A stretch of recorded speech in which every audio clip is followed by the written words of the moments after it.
A service of KIBMradio.com, the Internet's home for an all old-time radio.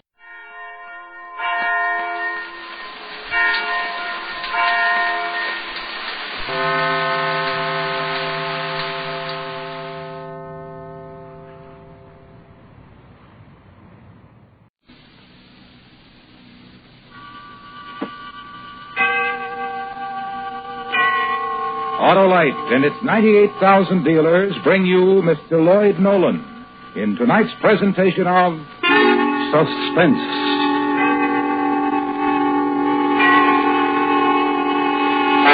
Tonight, Autolite presents a story based on fact. The documented report of a man who lost a jar which contained the destruction of a city. Vial of Death. Our star, Mr. Lloyd Nolan.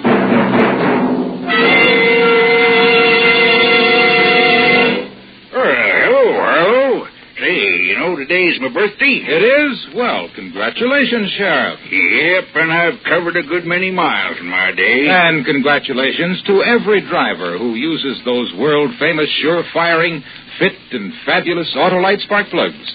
The spark plugs that are ignition engineered for the finest performance money can buy. My car's slow and the pickup Not performing up to par? Well, why not take that car into your Autolite spark plug dealer for a spring checkup? If your spark plugs are worn out, he'll recommend a new set of Autolite spark plugs, either standard or resistor type. Then you'll be set for smooth driving days ahead. Well, how can I find his address? Just call Western Union by number. That's for operator 25. She'll quickly tell you the location of your nearest Autolite spark plug dealer, the man with ignition-engineered Autolite spark plugs. And remember, from bumper to tail light, you're always right with Autolite. And now, Autolite presents Vial of Death, starring Mr. Lloyd Nolan, hoping once again to keep you in suspense.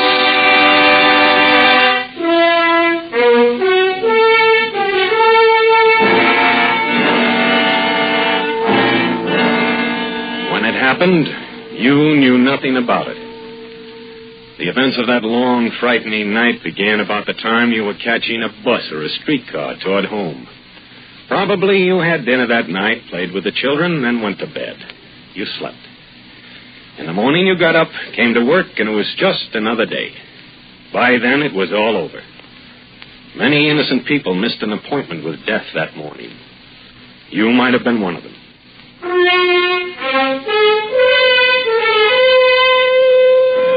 It was 5 o'clock on that particular night as I climbed the stairs of the downtown Central Station.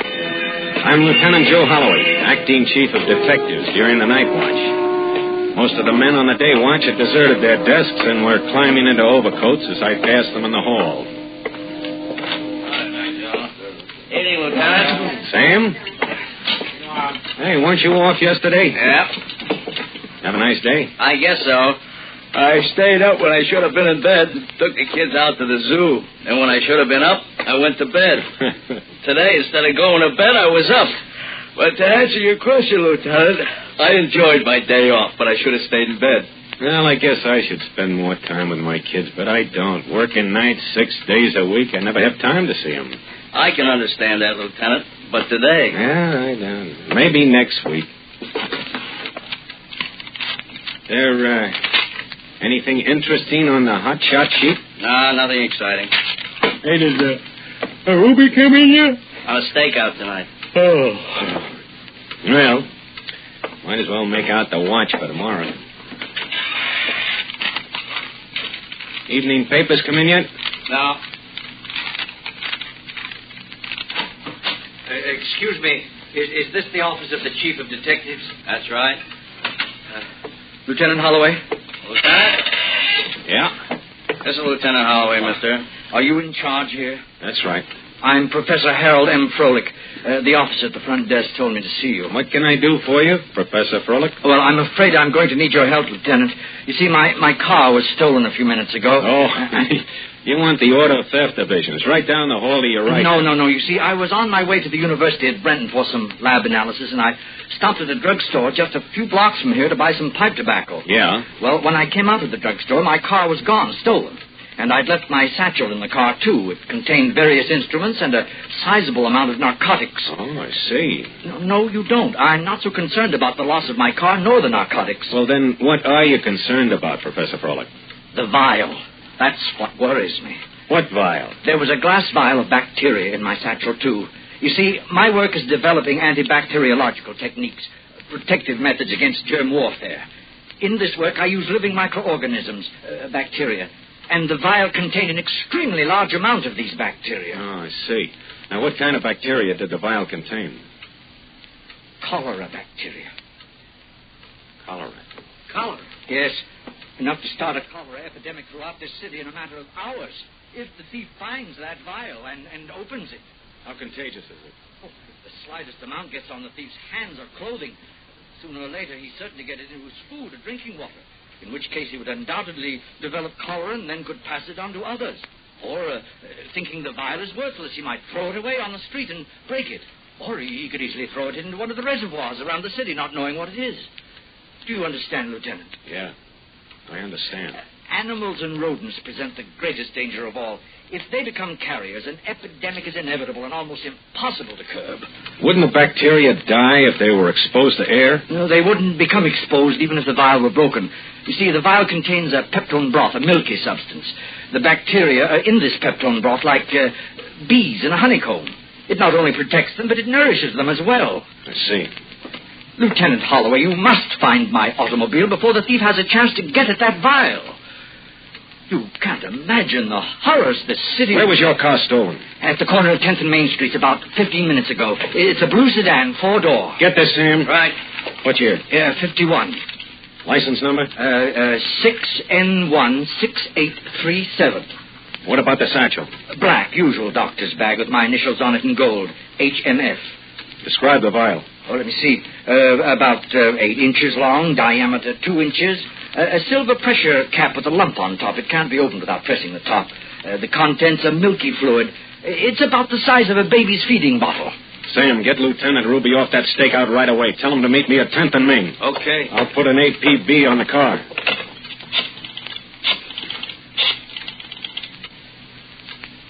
Radio room, this is Lieutenant Holloway. Broadcast this immediately. To all units, stolen car, registered to a Professor Harold M. Froelich. License number in the 8 column. 6, Nora, 16837. A 1951 blue 4-door sedan. If this car is located, hold and notify Lieutenant Holloway's Central Division immediately. You got that? Yeah. Now, also put out a call for all B units in the 4th, 5th, and 6th districts to report to me at 10th and Main. Code 3. Sam? Yeah? Notify the chief. Then call the city health officer and tell him to meet me at 10th and Main right away. Right.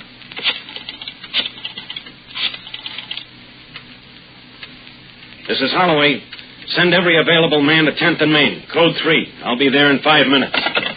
We'll start a search of the neighborhood where your car was stolen. Maybe we'll find the car nearby. Maybe not, but it's a start. Lieutenant. Yes, what?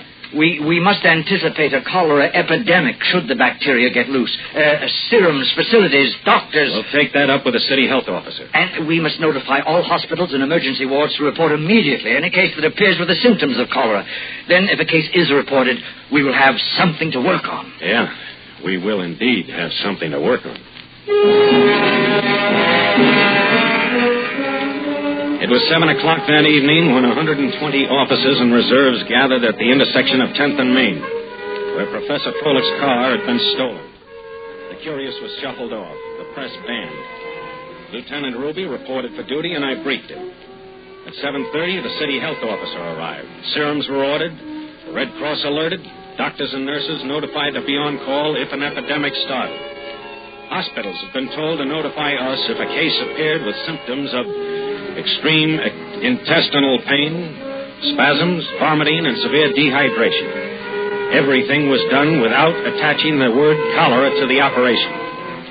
At 8:15, a break. Just a small one. Professor Froelich's car was found 10 blocks away. This is it. This is my car. Didn't drive it far. Oh, I hope the satchel is still in it. Well, we'll soon know.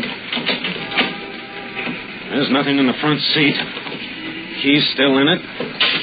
Oh, Ruby, check the trunk. Right. Don't touch anything, Doctor. No. Maybe it's in the back seat. Oh, nothing. Find anything, Ruby? Nothing in the trunk, Joe. Well, I guess he took the satchel with him. I don't know why. Pawned it, probably. Ruby, get a latent fingerprint man down here to dust this car. Right. Tell him to hurry. Okay. Now what, Lieutenant? Now, we try to find that satchel. An hour passed. 2. No progress. The only fingerprints found on Professor Froelic's car were his own. Suspects were picked up, no make. The search for the satchel continued. Midnight, still no progress. I thought about the other parts of the city, quiet, asleep, unaware of the night and what it had produced. At 1:30, another break. One we'd hoped wouldn't come.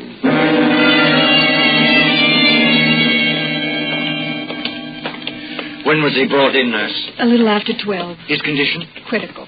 Respiration very low. Severe dehydration. You're certain about the symptoms? Quite certain. Also, the lab confirmed presence of live Vibrio organisms. Who brought him in? It was an ambulance call. The patient had been in one of those awful bars down the street. He suddenly became ill, delirious, then fell to the floor with intense spasms of the intestinal tract. Better get the health officer on that bar right away. Yes, it must be quarantined at once. In here. I thought it best not to put him in a ward.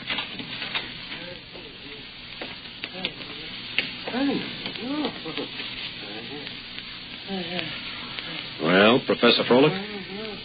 Can you visualize this happening all over the city? Your wife, possibly your children. Any chance of a mistake? Presence of live Vibrious organisms? There's no doubt now. Nurse, was there any identification? Just the wallet there on the stand. Anything there, Joe? His name was Al Walker, 8200 Carl Street.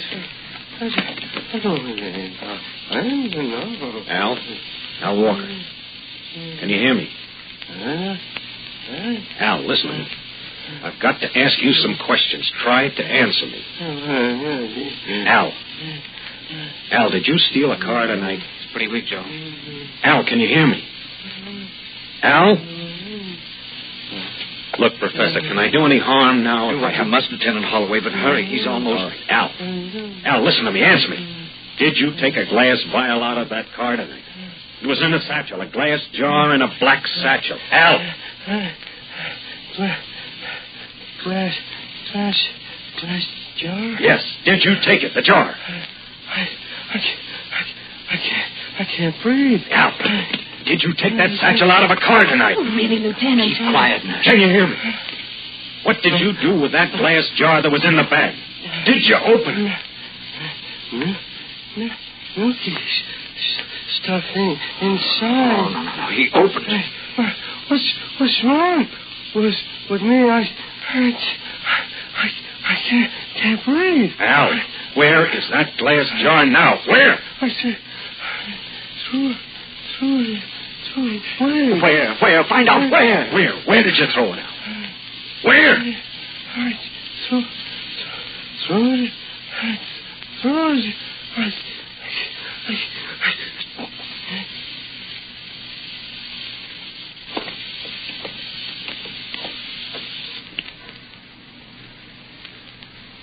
Well, they're loose.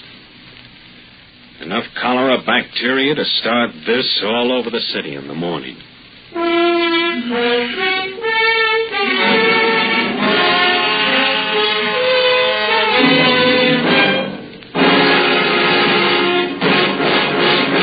Autolite is bringing you Mr. Lloyd Nolan in Vial of Death. Tonight's presentation in radio's outstanding theater of thrills, Suspense.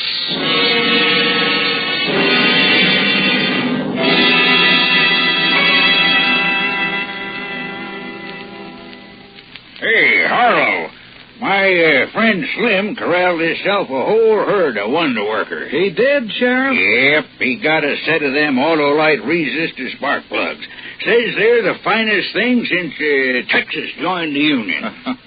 Well, they sure are, Sheriff. The greatest advance in spark plugs for automotive use in 25 years. That built-in exclusive Autolite 10,000 ohm resistor makes possible such outstanding advantages as double spark plug life, smoother engine performance, and quick starts. And the Autolite resistor spark plug is only one of a complete line of world-famous Autolite spark plugs, ignition-engineered for every use. So lasso yourself a whole set of them Autolite resistor spark plugs, partners. They're available at your nearest Autolite spark plug dealers. To locate him quickly, call Western Union by number and ask for Operator 25. And remember, from bumper to tail light, you're always right with Autolite. And now, Autolite brings back to our Hollywood soundstage Mr. Lloyd Nolan in Elliot Lewis's production of Vial of Death, a dramatic report well calculated to keep you in suspense.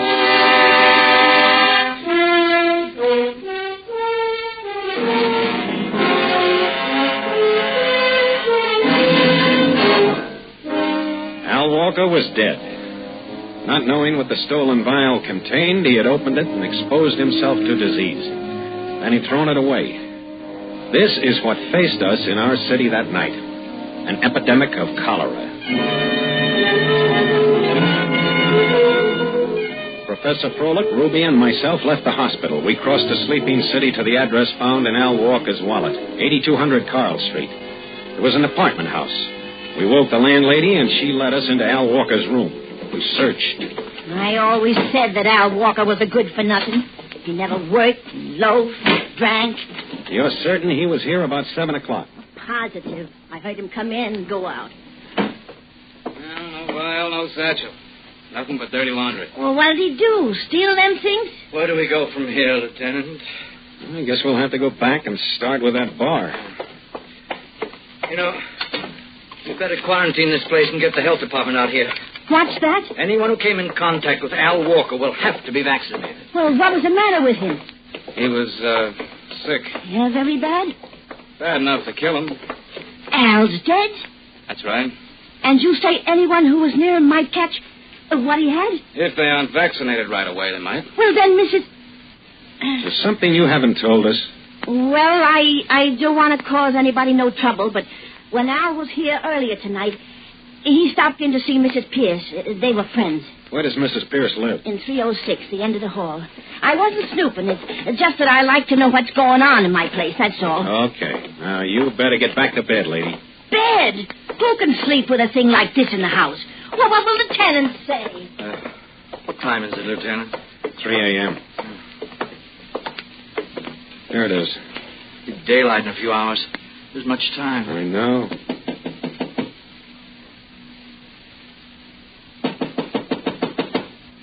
Asleep? Wouldn't you be? Who is it? Police, open up. Police? Open up. Hold it, I ain't decent.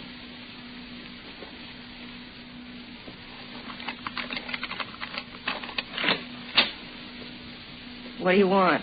You Mrs. Pierce? Yeah, why? Do you know Al Walker? Al Walker? Yeah. You hold it down, my husband is asleep. When was the last time you saw Al Walker? Last time? I couldn't say. A week ago, maybe. Evie, what's going on out there? Nothing, Klaus. Go back to bed. Who are these guys? The police. They were smart. Now, look, it's very important. We've got to know if either one of you saw Al Walker last night. Al Walker? I told you no, we ain't seen him. Evie, you ain't been seeing that punk again, have you? I ain't seen him. I told you I wouldn't. Mrs. Pierce, last night Al Walker stole a car. When he left it, he took some things with him. Among them, a black satchel containing a small glass vial, a jar. This vial was filled with a milky substance. That milky substance would... Well, because of it, he's dead now. Dead? He died a few hours ago. Al? Dead? Anyone who came in contact with Al last night after he opened that vial can expect the same thing. Oh, no! You saw him. What?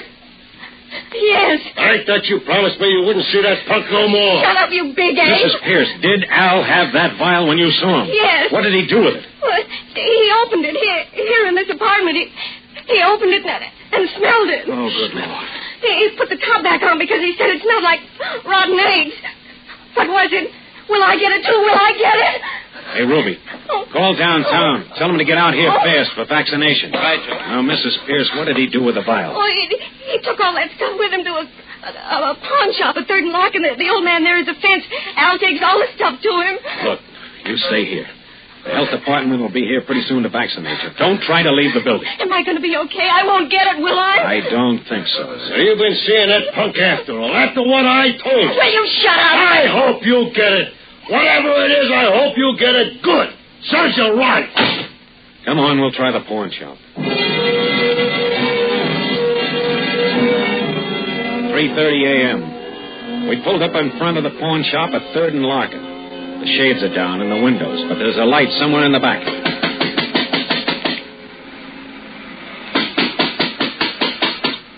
Someone's coming. Yeah, he's up late, eh? Oh, it has to be here.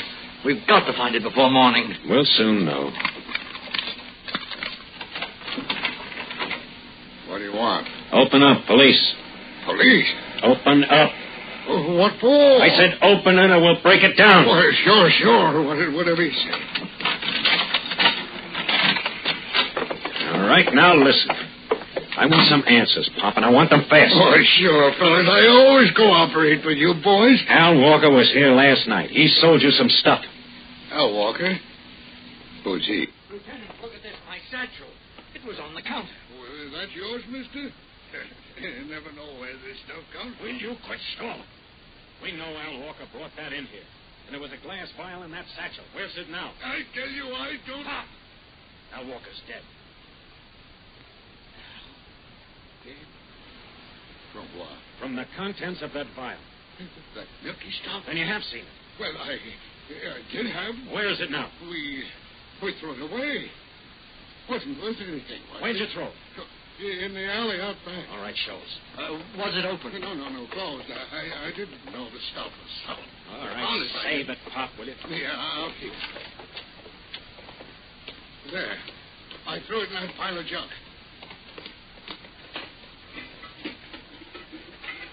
I don't see it.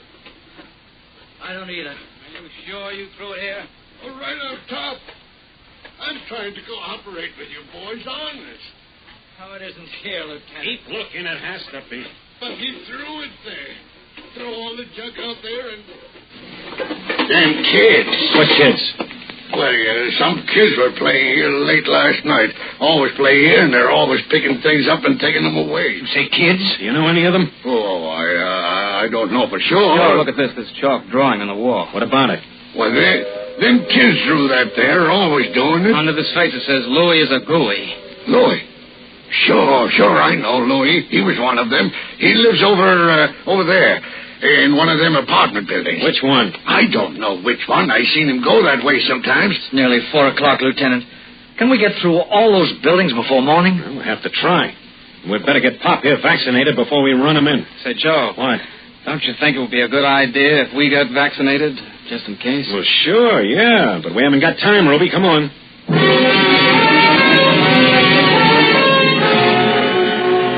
It was a big block covered with big apartment houses.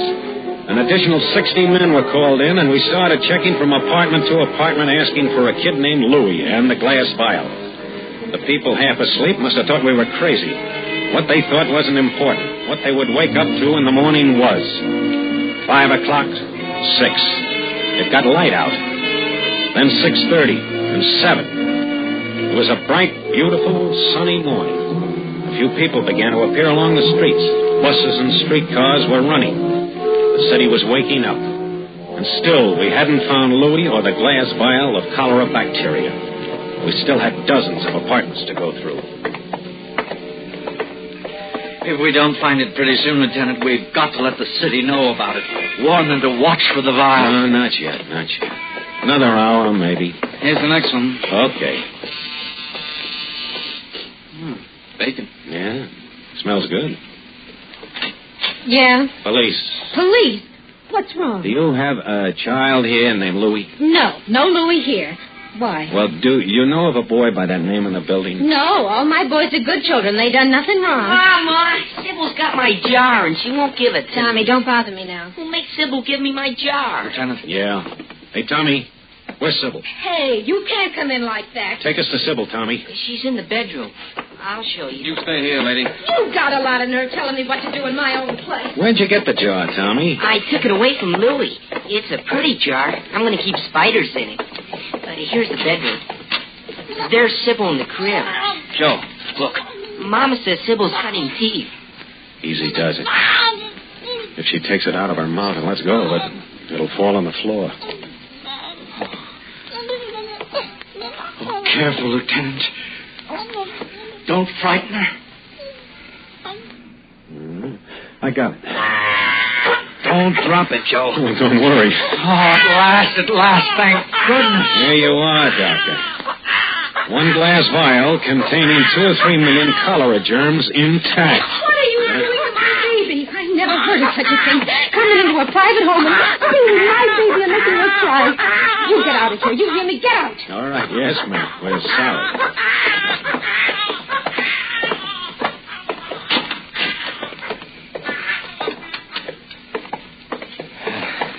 If the people in this city only knew what you boys... But they won't know, Professor. No, I guess not, Lieutenant.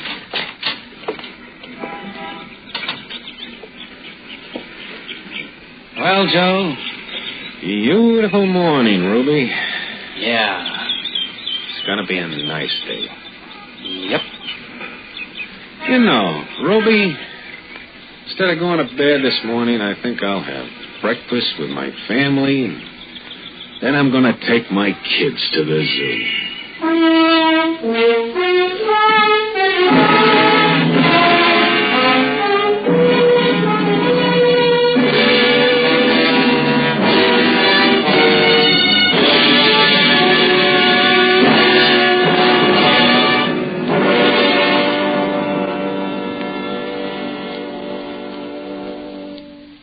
Suspense, presented by Autolite. Tonight's star, Mr. Lloyd Nolan.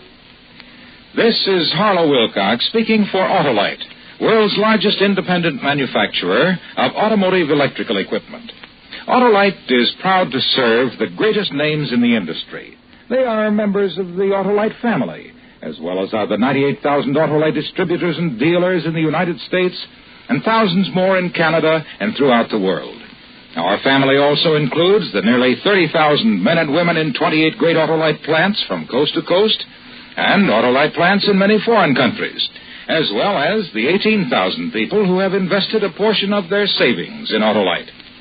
Every Autolite product is backed by constant research and precision built to the highest standards of quality and performance. So remember, from bumper to tail light, you're always right with Autolite.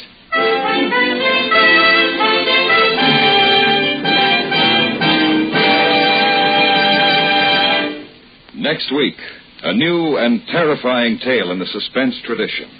The story of a man who overhears a murder plot and is discovered in his hiding place by the murderers.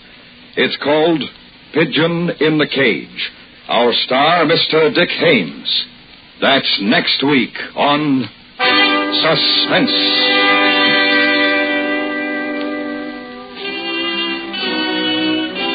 Suspense is produced and directed by Elliot Lewis, with music composed by Lucian Morowick and conducted by Lud Gluskin.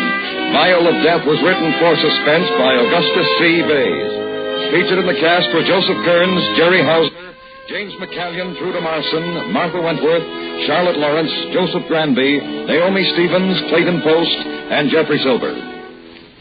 Lloyd Nolan can soon be seen in Island in the Sky, a Wayne Fellows production from the book by Ernest K. Gann. And remember, next week, Mr. Dick Hames in Pigeon in the Cage.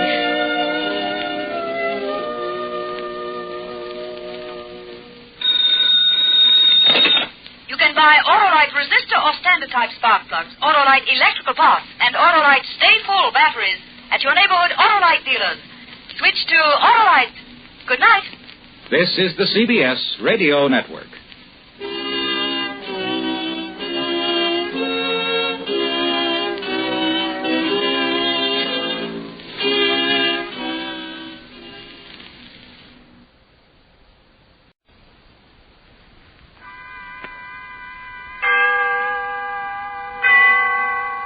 Autolite and its 98,000 dealers bring you Mr. Dick Haymes in tonight's presentation of Suspense.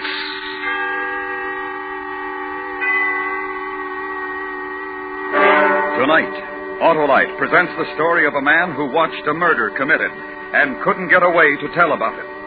It's called Pigeon in the Cage. Our star, Mr. Dick Haymes.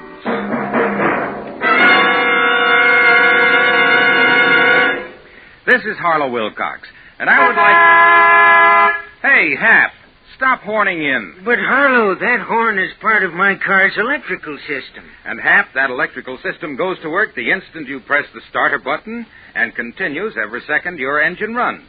In addition, whether your engine is running or not, it works every time you blow your horn, turn on your lights, radio, heater, or electric windshield wiper. Must be right at all times, eh, Harlow? It sure must have.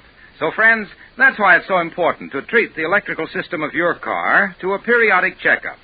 Regardless of the make of car you own, make it a point to see your authorized Autolite service station or your car dealer regularly.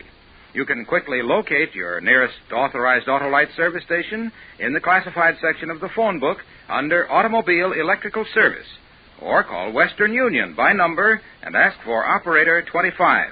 And remember, from bumper to tail light, you're always right with Autolite. And now, Autolite presents transcribed Pigeon in the Cage, starring Mr. Dick Haymes, hoping once again to keep you in suspense.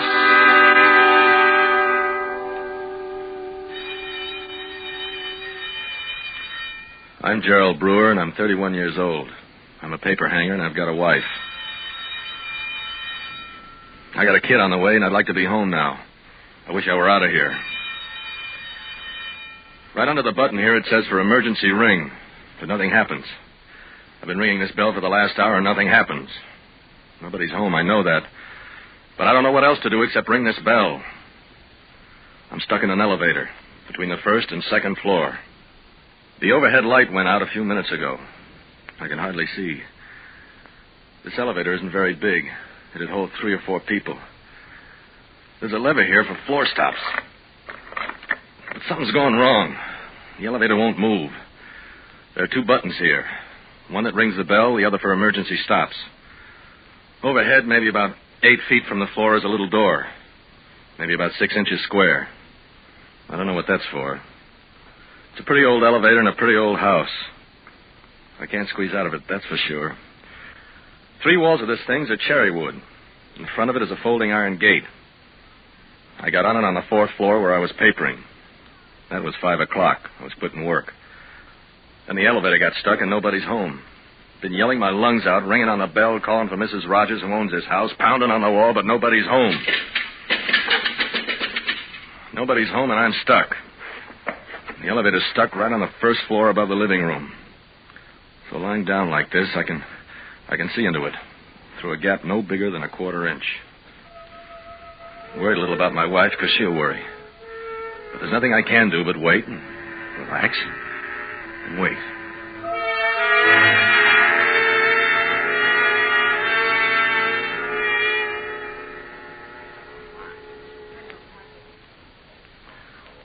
That's what woke me.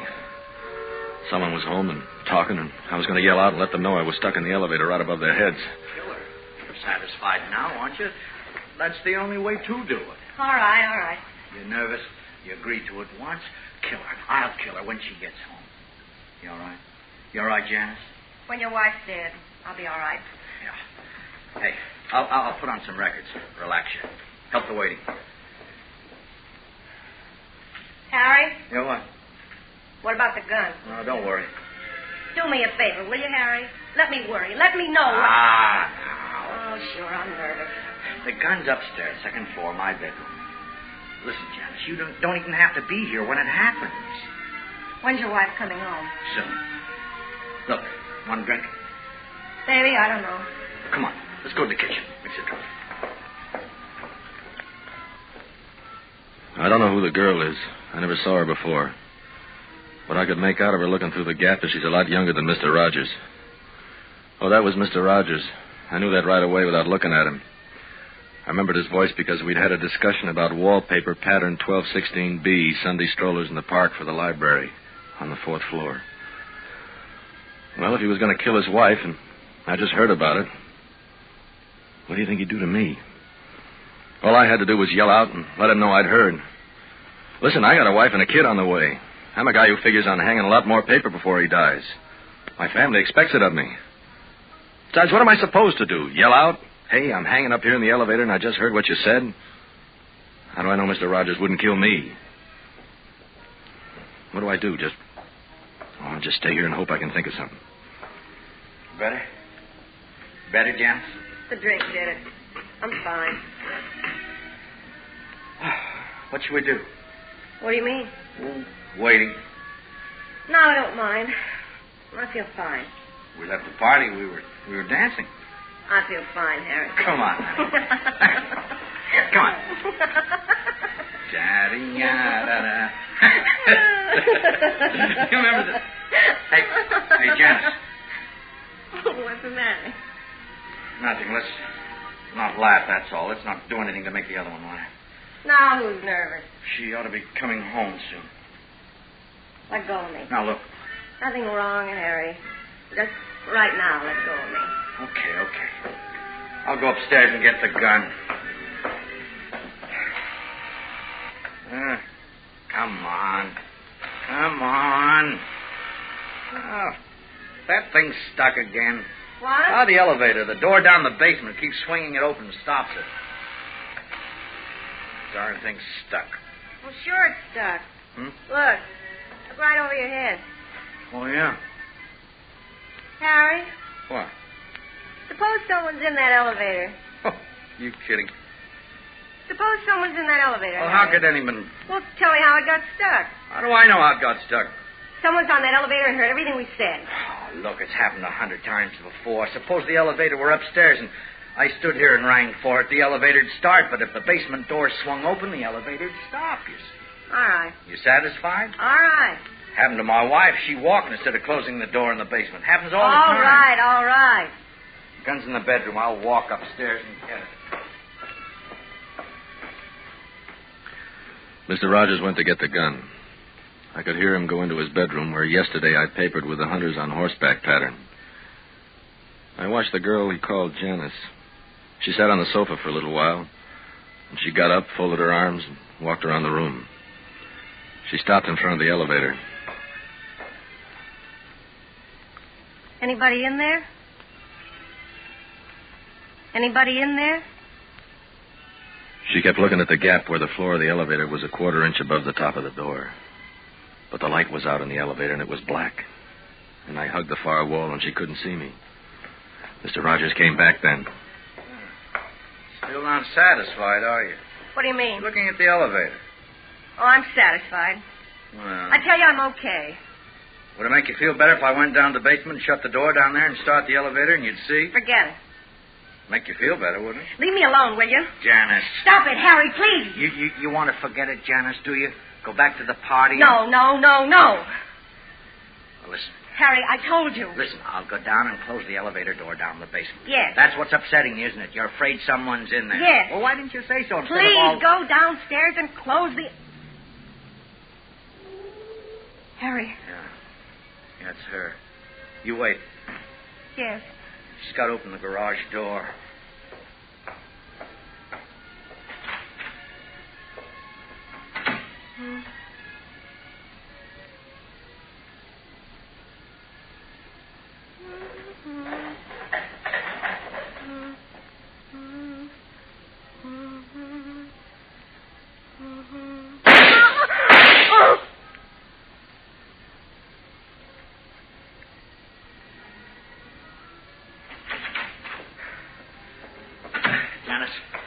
Janice, we're going to have to hurry.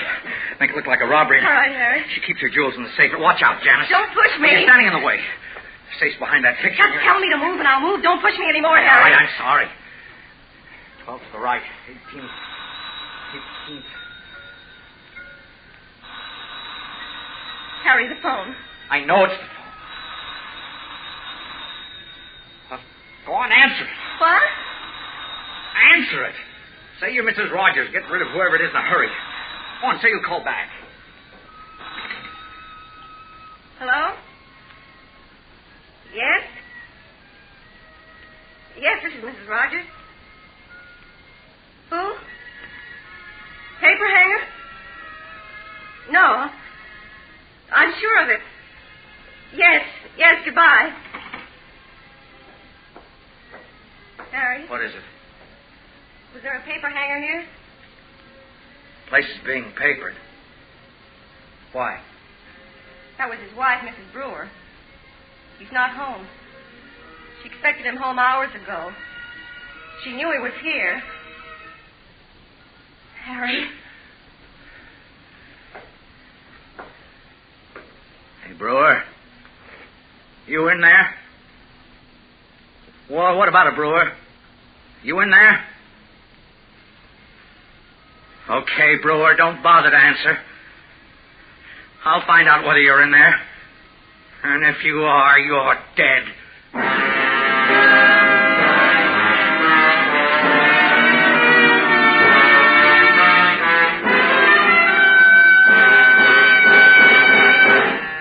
Autolite is bringing you Mr. Dick Hames in Pigeon in the Cage. Tonight's presentation in radio's outstanding theater of thrills, Suspense.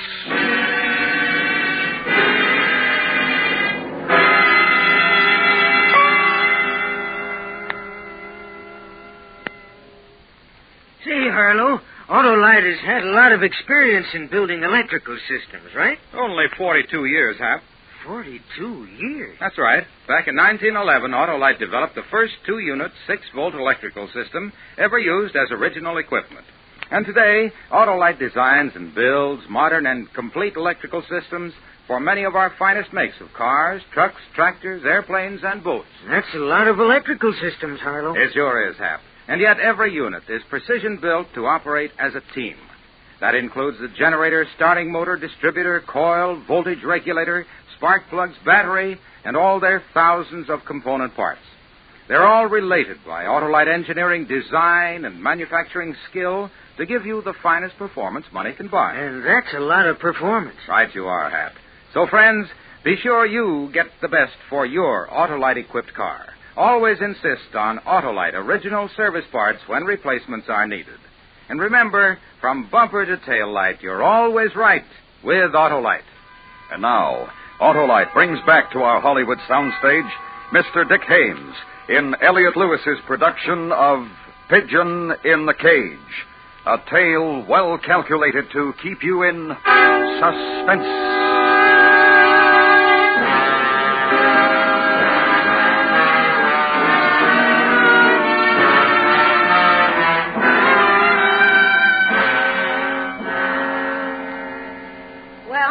I don't know.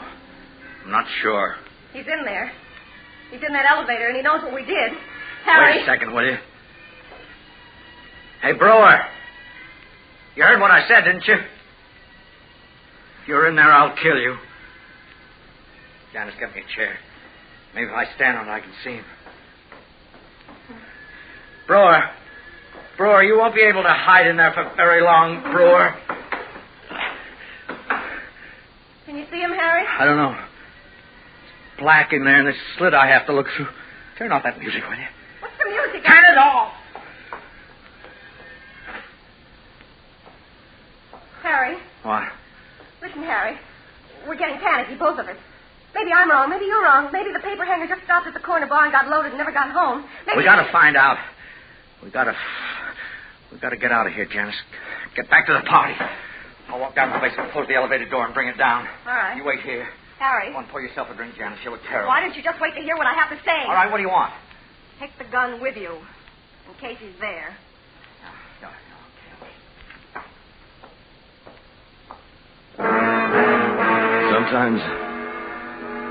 Sometimes, well, what I was going to say, it was my wife's fault for calling.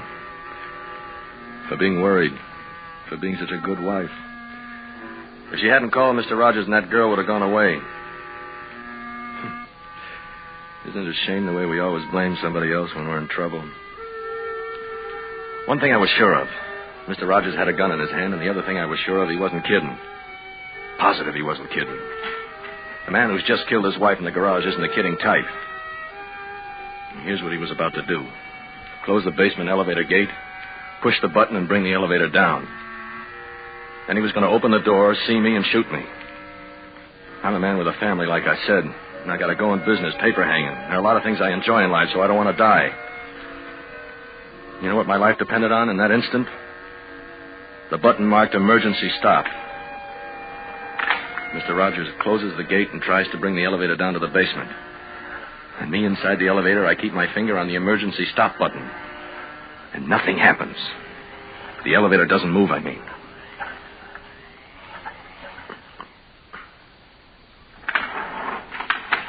Janice?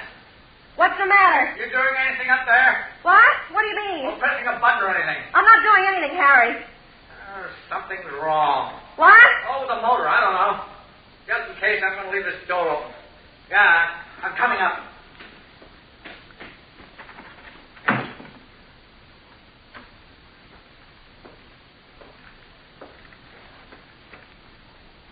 Mister?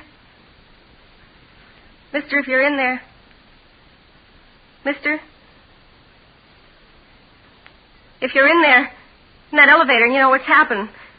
And if there's some way the three of us can get together so that nobody has to get hurt anymore. Listen, all right, we killed his wife. You don't know what she was. You don't know what she was. Janice. Janice, what do you do? Maybe we can reason with him if he's in there. Maybe all we have to do is explain why it happened and maybe tell him we're not so bad. Look, you know what, Janice? There's no one in there. There is. I know it, Harry. All right, I'll find out for sure. Come on, we'll go upstairs up to the second floor. I got a way to make sure. How? I'll climb down into the elevator from the second floor. There's a little trap door on top. I'll open it, strike a match, I'll find out. Come on.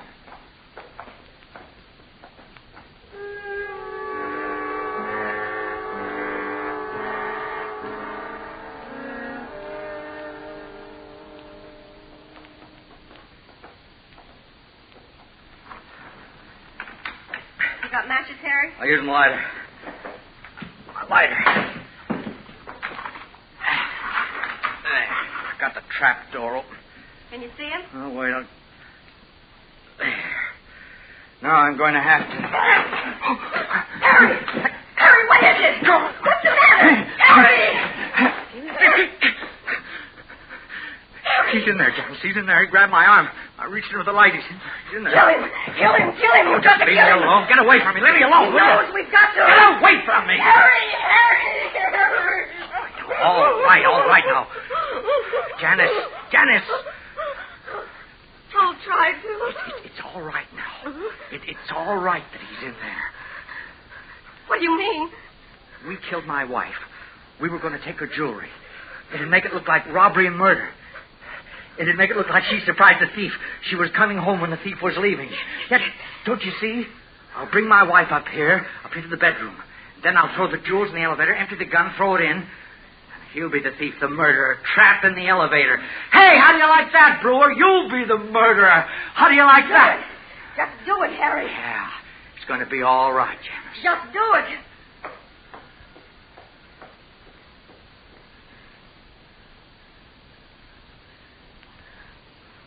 Mister? We know you're in there, mister. Just a couple of feet below. Listen, mister. What do you want?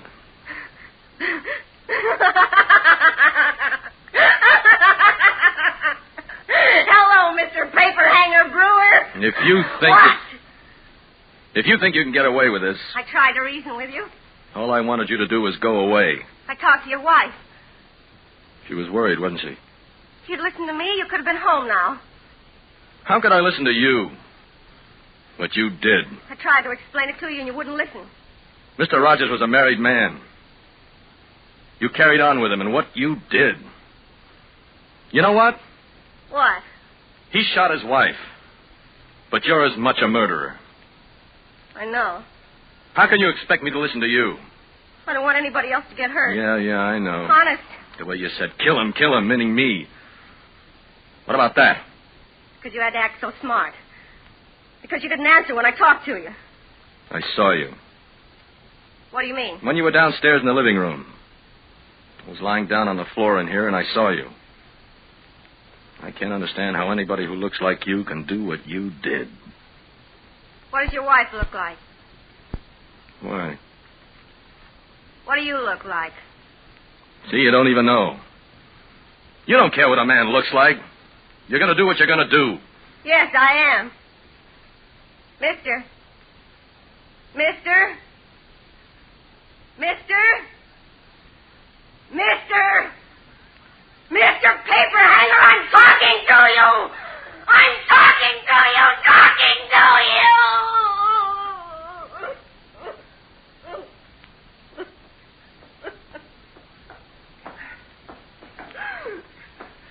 Give me a hand, Janice. Hey, Janice, what's the matter? Nothing. Nothing. It's almost over. Just put it right down here. I got the jewels. Here, hold them a minute. No. No, just put them down someplace. All right. Just want to take the rest of the bullets out of this gun, that's all. Yeah, wait a minute.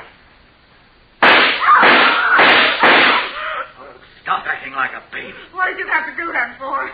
Now, there are no more bullets in the gun. Bullets in the wall. Make this place look like a mess. Like she put up a fight. There. You okay, Janice? Now, what do you have to do? Just climb down there again on top of the elevator, that's all. Told you it'll all be over in a minute. Hey, you, Brewer. Not talking, huh? Well, I don't mind. I'm going to give you something, Brewer. Here. Jewelry, bracelet, and a necklace worth a lot of money, Brewer. And here's a gun, too. Empty. Because it's the one you killed my wife with. Goodbye, Brewer.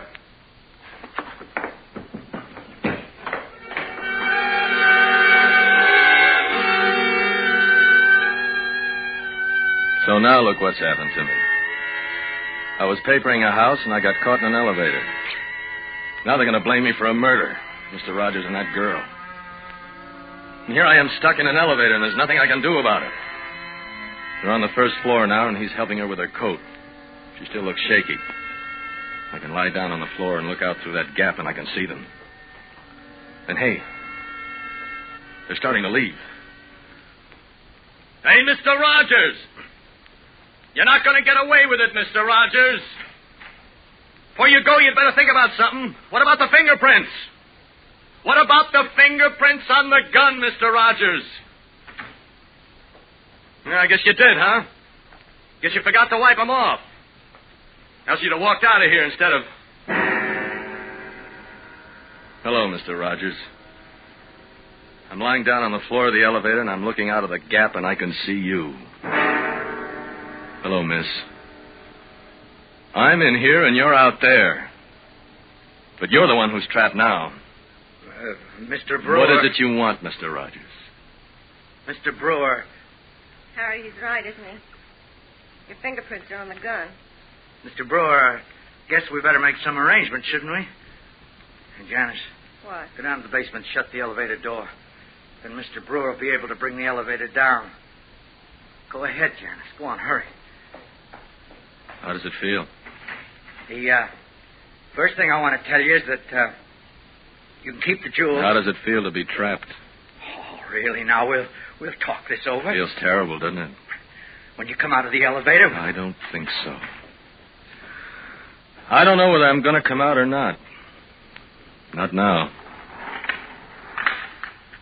It's closed, Harry. Well, come on up. All I have to do is keep my finger on this emergency stop button, and you can't move this elevator an inch. Now, let's be reasonable. You killed your wife, Mr. Rogers. How do I know what else you got down there you might kill me with? Oh, do you think I'd... Now, you know what a silly question that is, don't you? Look, I got this gun of yours, and it's proof you killed her. No amount of arguing you can think of can change that. The money. Do you want money? I don't think money's important right now. Well, why isn't he... He won't come out. What? No, sir. I'm not coming out. I got you two where I want you, and I'm not moving. Janice, tell him how rich I am. Tell him what I can do for him. Harry. Come on, tell him. Harry. All the things I can do for him. Harry! Cut it out. All the things you can do. Look at what you can do. All the things you can do. Look at what Stop you it. can do. Shut up. Shut up. Shut up. Janice, shut up.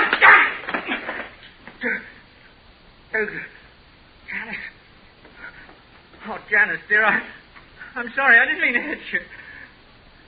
You're all right, aren't you?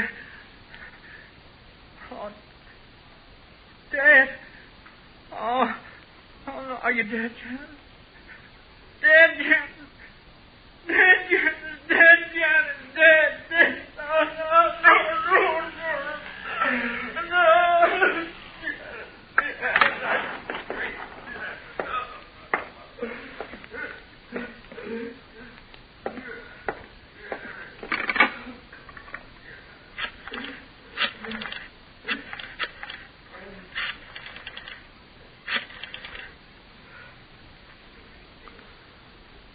Hello, Norma. Jerry, dear. No, everything's fine. Yeah. Just a little while. No, really, everything's fine. I'll tell you about it when I get home. Well, I got stuck in an elevator, is all. I said I got stuck in an elevator. No, really.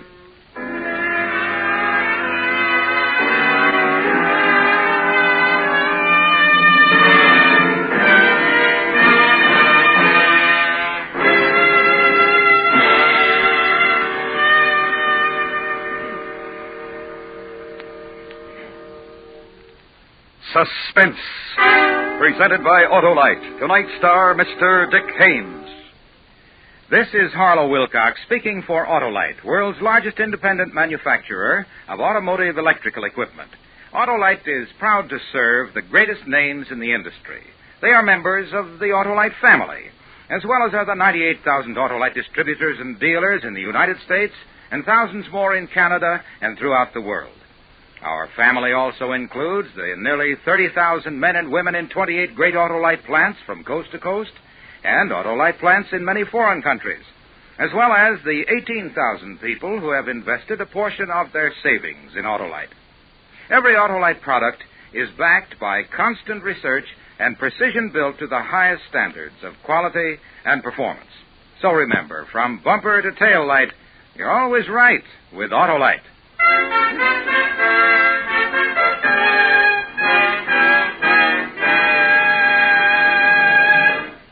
Next week, a terrifying tale about a man who was able to foresee the future and found in it his own violent death. It's called Vision of Death. Our star, Mr. Ronald Coleman. That's next week on Suspense. Suspense is transcribed and directed by Elliot Lewis, with music composed by Lucian Morwick and conducted by Lud Gluskin. Pigeon in the Cage was written for Suspense by Morton Fine and David Friedkin. In tonight's play, Charlotte Lawrence was Janice and Joseph Kearns was Harry. And remember next week, Mr. Ronald Coleman in Vision of Death. You can buy Autolite electrical parts, Autolite Stay Full batteries, and Autolite resistor or standard type spark plugs at your neighborhood Autolite dealers. Switch to Autolite. Good night. This is the CBS Radio Network.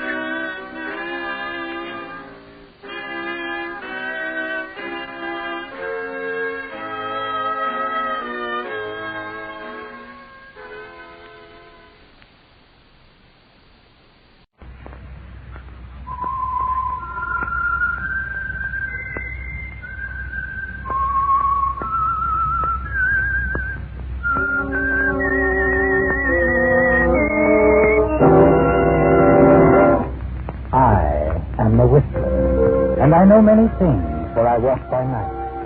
I know many strange tales hidden in the hearts of men and women who have crept into the shadows. Yes, I know the nameless terrors of which they dare not speak.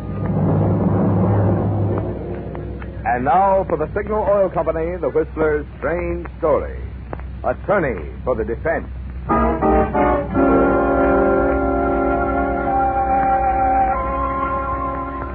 The trial had captured the headlines and commanded the bulk of page one news since its very first day.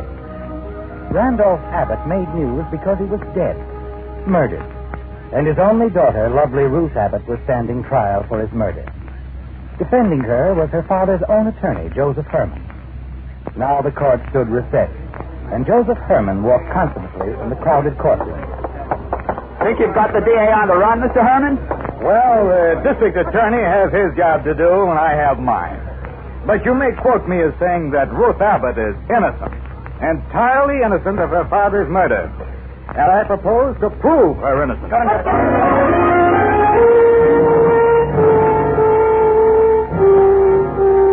A splendid statement, Joseph. Clear cut to the point. Your words will look good in print. But then, your words are most important in this murder trial, aren't they, Joseph? More important than anyone else's. Because you're the only one who knows exactly what happened the night Randolph Abbott was murdered. Yes, Joseph, you remember that night well. You called on Randolph Abbott for a very special reason. Oh, it's you, Joseph. Come in. Good evening, Randolph. I hardly expected you to answer the door. Come on into the study.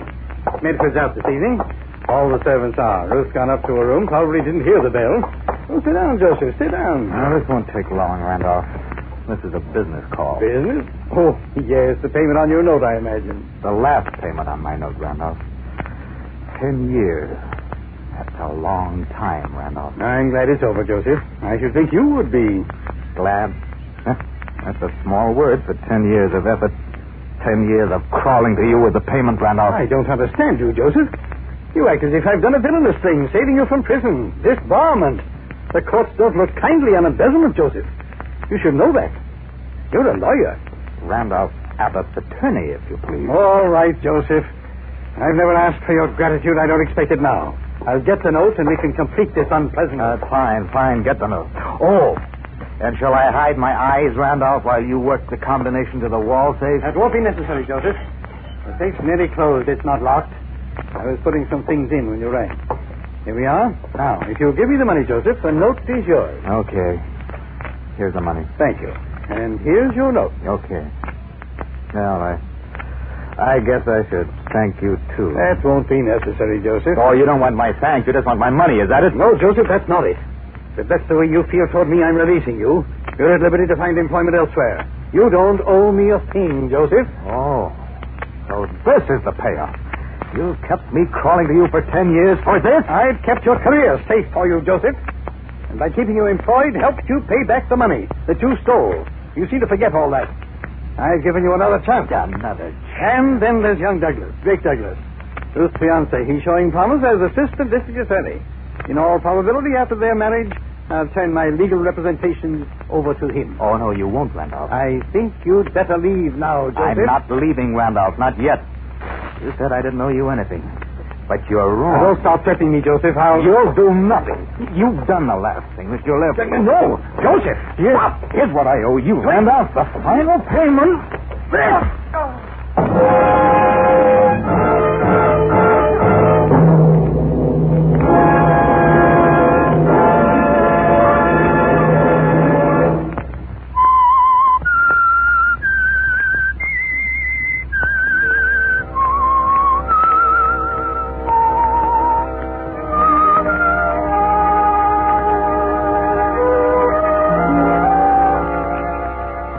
Randolph Abbott lies dead at your feet, Joseph.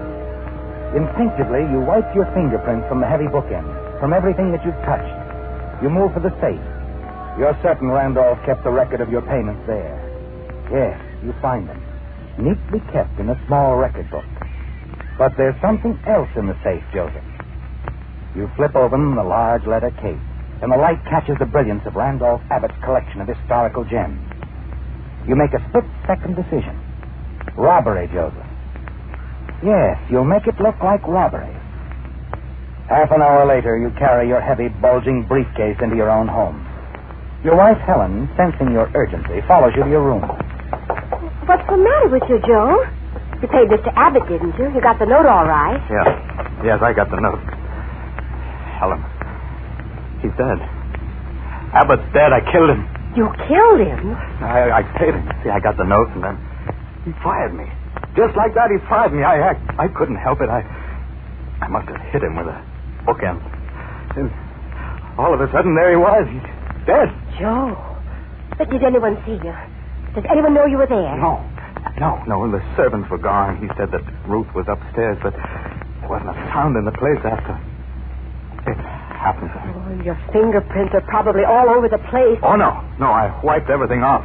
Oh, and just to be sure, I took these. I made it look like robbery. Opened a window in the study where we were. Oh, what on earth are these? Jewels. Abbott's been collecting a few historical jewel bills. Nothing much, but it was all I could think of to take. What do you mean, nothing much? They look genuine to me. Oh, maybe they are. He said that they were a hobby with him. You don't think he'd tell me about his jewel collection, do you? Wait a minute. What's in the separate case? Oh, how would I know? I never saw it before. Oh, look at that, Joe. You think that necklace isn't worth a fortune? Why, I don't know. That's stunning. Well, I'll say it's stunning. It's funny, too. I don't know why it should, but it looks familiar to me somehow. Say, what are you doing? Looking through these magazines. One of them ran some color pictures of old jewels. I know that's where I saw that necklace. Oh, look, Helen, this is crazy. This necklace isn't important. We've got... Now, wait a minute. Here it is. Huh? Oh, I knew I'd seen it. Look, Joe, a life-size color print. Here. I bet this necklace of Abbott fits perfectly. There. Oh, I'll be... What does it say? There, below the picture. It says the Anne Boleyn necklace, said to be the final gift of Henry VIII to Anne Boleyn before she was beheaded. It says in it all kinds of... Here, diamonds, sapphires, and emeralds. Oh, let's see. Good heavens. Well, what is it? Appraised by present-day gem experts at a value of $150,000. But think of it, Joe. It's worth $150,000. And we've got it.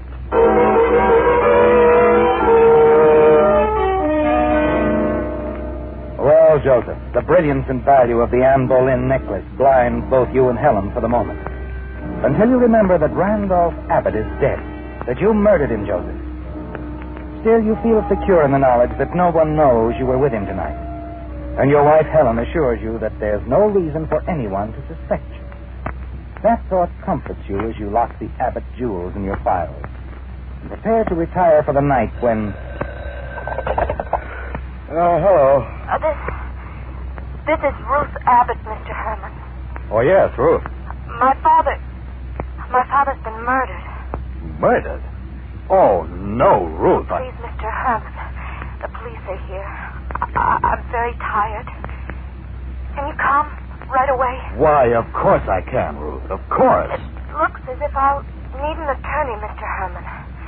The police think that I killed him. They think you... I'll be waiting for you, Mr. Herman. Please, come quickly. Ruth Abbott? Yeah, the police are there. They think she killed her father. She wants me to defend her. You've got to do it. Do I? Why, Helen? Why not let Ruth take the rap? Don't you see, Helen? They don't suspect me. They suspect Ruth. I think it's wonderful. Now, think a minute, Joe. You're Randolph Abbott's attorney. You've got to defend his daughter. You'll make a brilliant defense for her, Joe, because she's innocent, you know. No one knows that better than you do. Sure she's innocent, but I've got to think of myself. This is thinking of yourself, Joe. After your devoted, brilliant defense of an innocent girl, no one will ever be looking for you.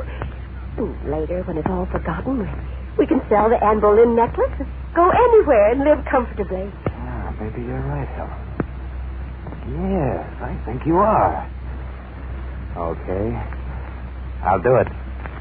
I'll be the attorney for the defense.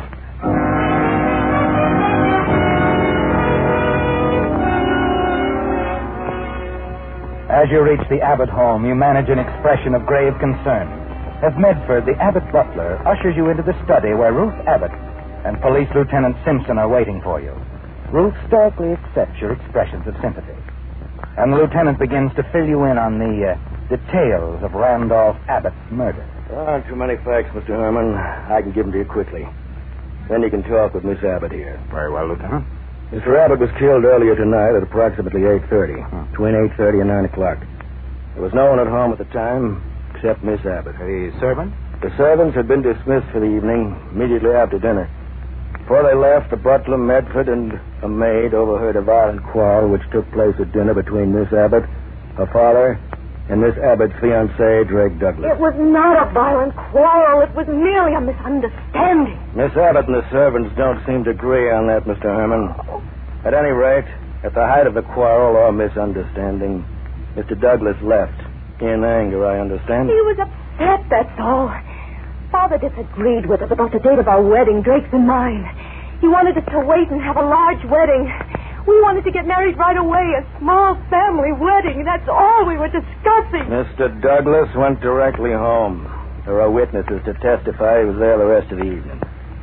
When the servants left at 8 o'clock, Miss Abbott was alone here.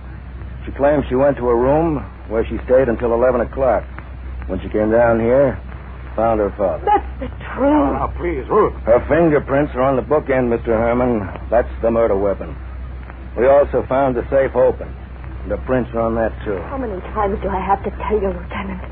The bookend was lying beside Father. I don't know why, but I picked it up.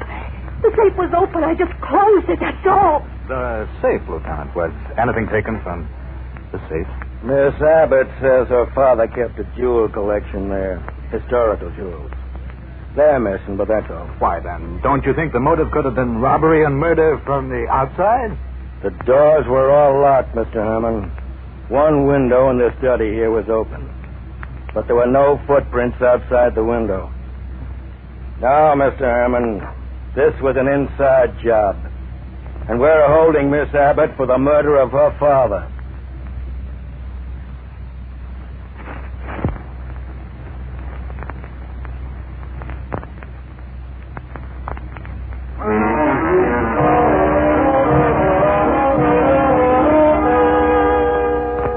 When the lieutenant leaves you alone with Ruth, you assure her you're convinced of her innocence.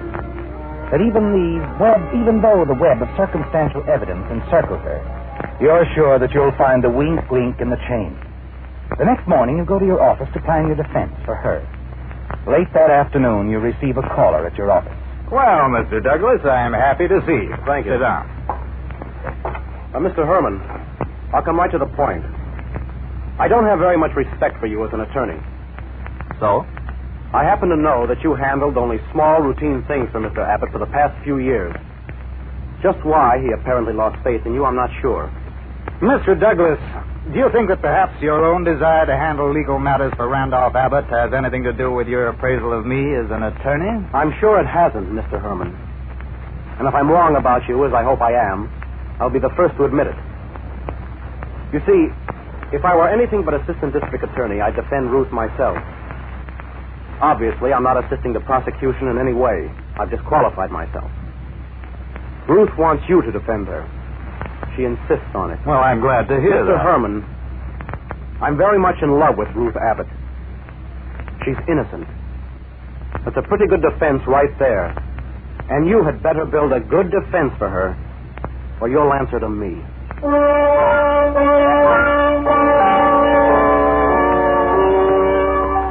Drake Douglas's words echo through the next few days as you prepare Ruth Abbott's defense. There can be no slip-ups now, Joseph. Douglas is always around, isn't he? When you and the district attorney have selected a jury, through all the preliminaries to the trial, he's there watching you, weighing every word you say. Then finally the trial begins, and the district attorney is completing the opening statement of the prosecution. In summary, ladies and gentlemen of the jury, the prosecution will prove that the defendant, Ruth Abbott, had both a primary and secondary motive for murdering her father. The primary consideration was money, the vast Abbott wealth she was impatient to acquire. The defendant's secondary motive took hold after a violent quarrel when her father voiced disapproval of her approaching marriage. I have no doubt, ladies and gentlemen of the jury, that much will be made by the defense of the fact that Randolph Abbott's collection of historical jewels were taken the night of his murder. But I say to you that these jewels represent a paltry sum in comparison with the wealth the defendant would inherit at her father's death. That these jewels were, in fact, expendable in the defendant's plan to make the murder of her father appear to be the work of a common thief, a housebreaker.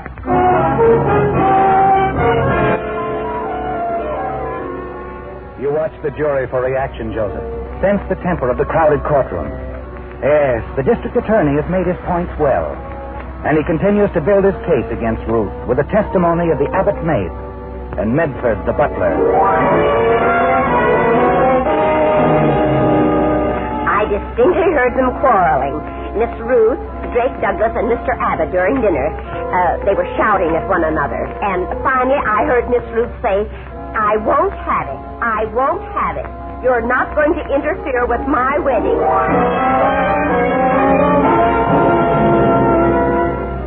Yes, sir, I would say it was an angry quarrel. Mr. Douglas left quite suddenly, and Miss Ruth saw him to the door. They seemed quite upset, emotional. Will you say they were angry with one another? Oh, no, sir.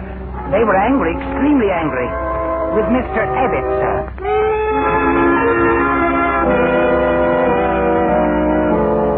The next morning in court, you set the stage for playing your ace in the hole. You dwell on the close, happy association of Ruth Abbott and her father, on Randolph Abbott's sincere affection for Drake Douglas, his faith in him. Yes, Joseph, your defense of Ruth Abbott is building nicely.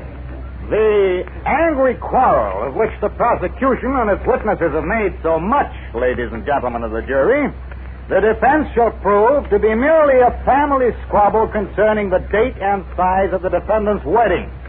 Spirited, perhaps, but nonetheless the kind of lively discussion in which all families indulge. I dare say even my esteemed colleague, the district attorney, has raised his voice in such a minor disagreement with his own family. But far more important and far more conclusively shall the defense rip through the single flimsy thread on which the prosecution hangs its full and highly vulnerable case against Ruth Abbott. They refer to the Abbott jewel collection as paltry in value and dismiss it with that. Why? Because it is far from paltry in value, and that is the one big flaw in their case, and they know it. Therefore, I shall call but one witness, ladies and gentlemen of the jury. One witness. The defendant, Miss Ruth Abbott.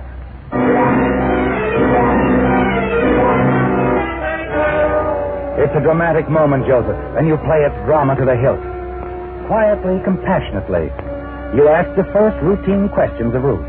Each one a strategic step toward your main line of questioning, your ace in the hole. And finally, you begin to frame the all-important questions. Miss Abbott, are you familiar with your father's collection of historical jewels? Oh, yes, of course I am. Did you have free access to these jewels? Why, yes. Father frequently discussed them with me. In fact, at his insistence, I wore them many times. I see. Now, Miss Abbott, according to the transcript, the prosecution refers to these jewels as paltry in value. Do you know their actual worth? Well, I know that a diamond brooch, which once belonged to the Royal House of the Netherlands, was insured for $20,000. A ring of emeralds and diamonds from an ancient Oriental dynasty was appraised at $10,000. A 15th century ruby pendant was valued at $15,000.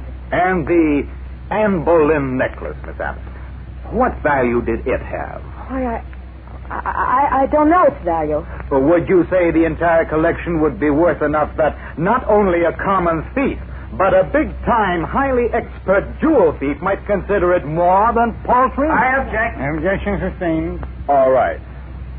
I'll reframe the question. Would you say the entire collection was worth $200,000? Well, yes, I would think that's the approximate value. You let the full impact of Ruth's words sink in. Then you turn and face the prosecution, quickly huddled together. The value of the jewels, the real possibility of theft by a jewel expert has dealt their case a telling blow, Joseph. You're certain of that. You're even more certain when the district attorney arises and addresses the court. Your Honor, the prosecution requests a recess of 2 hours for purposes of reviewing the recent testimony. Unless the defense has objections, the court is recessed until 2 o'clock. The defense has no objections, Your Honor. No objections at all.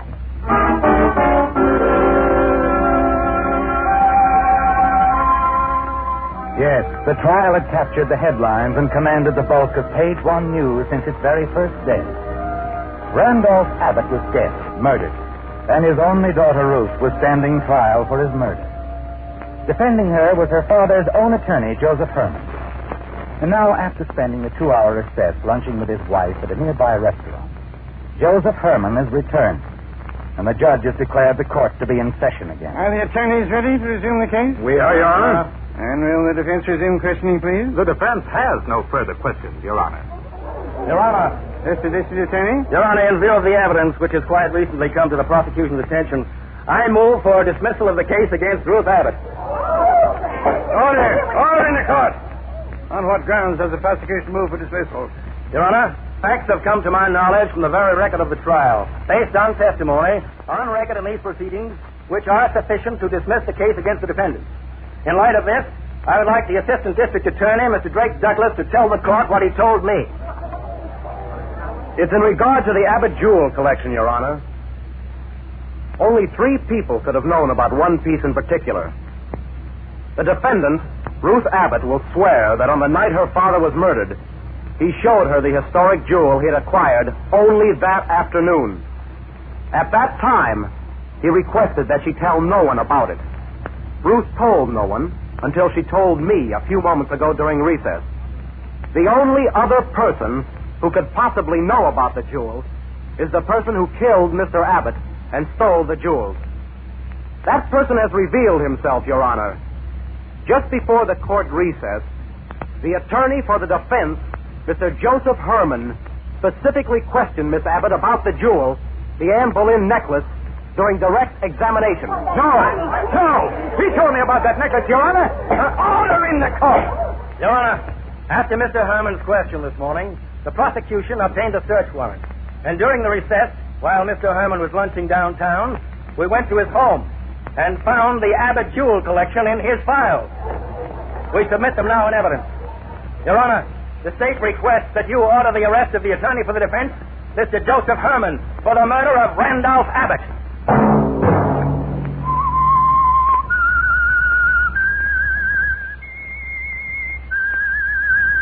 The Whistler, whose strange story you have just heard, will be back next week with another tale from his never-ending file.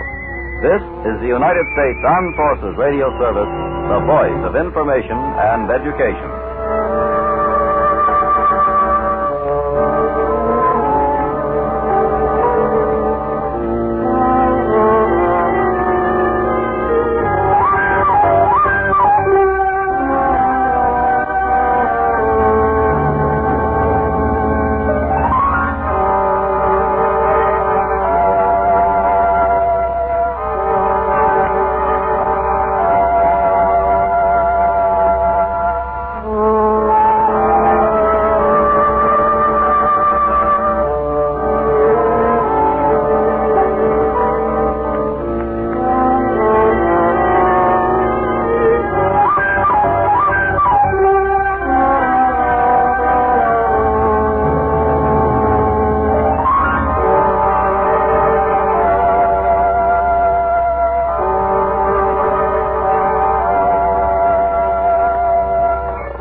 Oboler's play.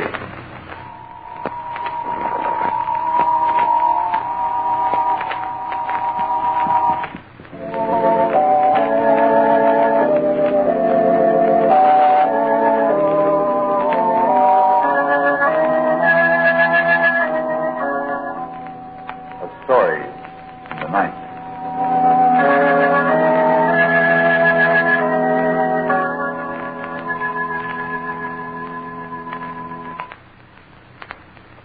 Ladies and gentlemen, this is Arch Oboler. Tonight I fully expected to bring you the story of another world, a play full of roaring rocket ships speeding through space, bringing the people of our Earth to new adventures on other planets. And then I began to think, why go out into interstellar space for a story of another world, when here on this Earth, within ourselves, there are other worlds, the other beings we might have been. Here then is the story of another world within our own.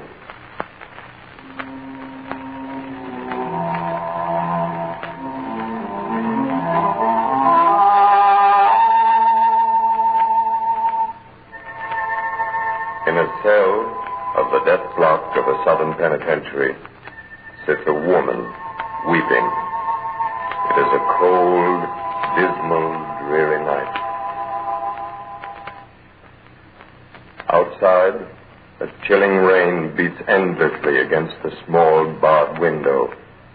Inside, alone, a young girl kneels beside her prison cot, talking softly in the dark. I couldn't help it, Mother. I couldn't help it. It wasn't my fault. Oh, please believe me, Mother. There's no one else I can turn to now. You will understand, won't you? If you'd only been alive, you could have helped me. And now, somehow, I think you're close, listening to me. And I want to explain to you, tell you everything that happened. I remember the boy next door, Bob. He was only 10 when you died. Poor Bob, he was so happy that night. Father had just announced our engagement. We'd had a big crowd at the house. Everybody was so happy and gay. And afterwards, when everyone had gone, Father went inside the house, and Bob and I were alone in the garden. Oh, it was so warm and lovely. Happy? Uh-huh. So am I. It's going to be wonderful, Joan, just us two. Just us two. I could hardly wait for the rest of them to go. Blame me? I love you, Bob. I can stand it, honey. Why were you so scared when your dad got up to make the announcement? I don't know. I just... Oh, let's forget it. The blushing bride. No, really, Bob, it wasn't anything. Come on now, tell her, Robert. Please, Bob. Darling, that's love.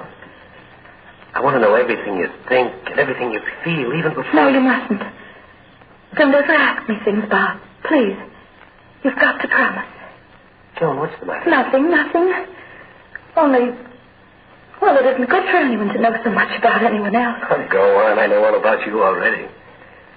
You're the loveliest, sweetest girl a man ever loved. Keep your arms around me, Bob. Like this, always. Everything's all right when you do that. Is it? Ah, gee, the whole world seems different tonight. I mean, there's a kind of singing in the air. You know sounds, honey? Bob. Yes, Joan? Bob, do you ever... well, does it ever happen that... What are you trying to ask me, honey? Oh, I don't know. Come on now, what's on your mind? Well, do you ever hear things? Well, sure, that's what I was telling you. Listen to them singing. Crickets and the frogs. But I don't mean that, Bob. I don't mean from the outside. I mean, do you ever hear things from the inside? From the inside? Well, no, If I could only explain it. It's not like a voice, and yet maybe it is a voice, only there isn't any sound. It's like something that wants to be born, and... Oh, darling, what are you talking about? I don't know. Somehow all evening I've had a feeling inside of me as if... As if what, sweet? As if Oh, it's nothing at all. I guess I've just been running around too much, that's all. I'll say you have. So strangely nervous, I've noticed it in the last few days. What is it, Joan? Can't you tell me? Well, I'm not sure. Oh, please, Bob, let's not talk about it anymore. Hold me close. It's getting so chilly. I'll get your coat. No, Bob, I don't... Won't take a moment, Joan. I'll be right back. Hurry, dear.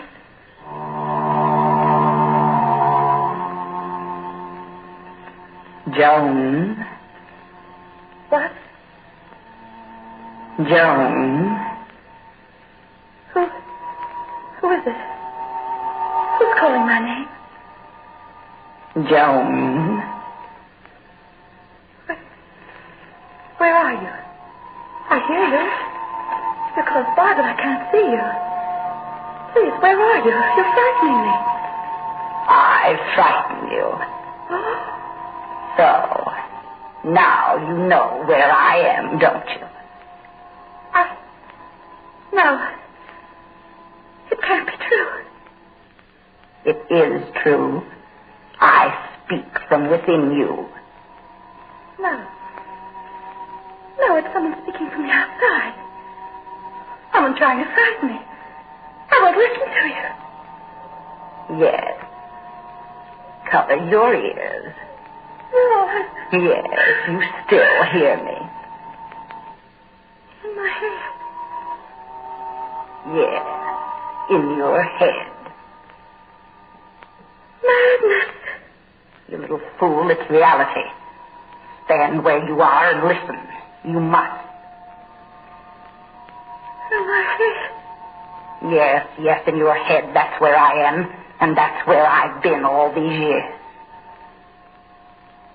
The two of us. Yes, the two of us living in the same body. Your white body. You've known I was there, haven't you? No.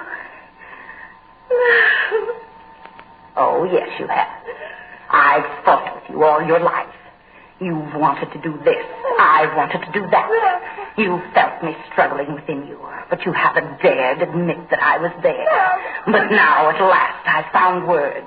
Only you can hear them in your own mind, but they're words, and they'll give me the world that belongs to me. Listen, you, I've waited a long time for this.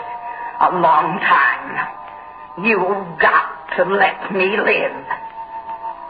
Live? Yes, live. Live. Speak words that others can hear. Do what I want with this body I live in. Oh, no. I've wanted to live so much.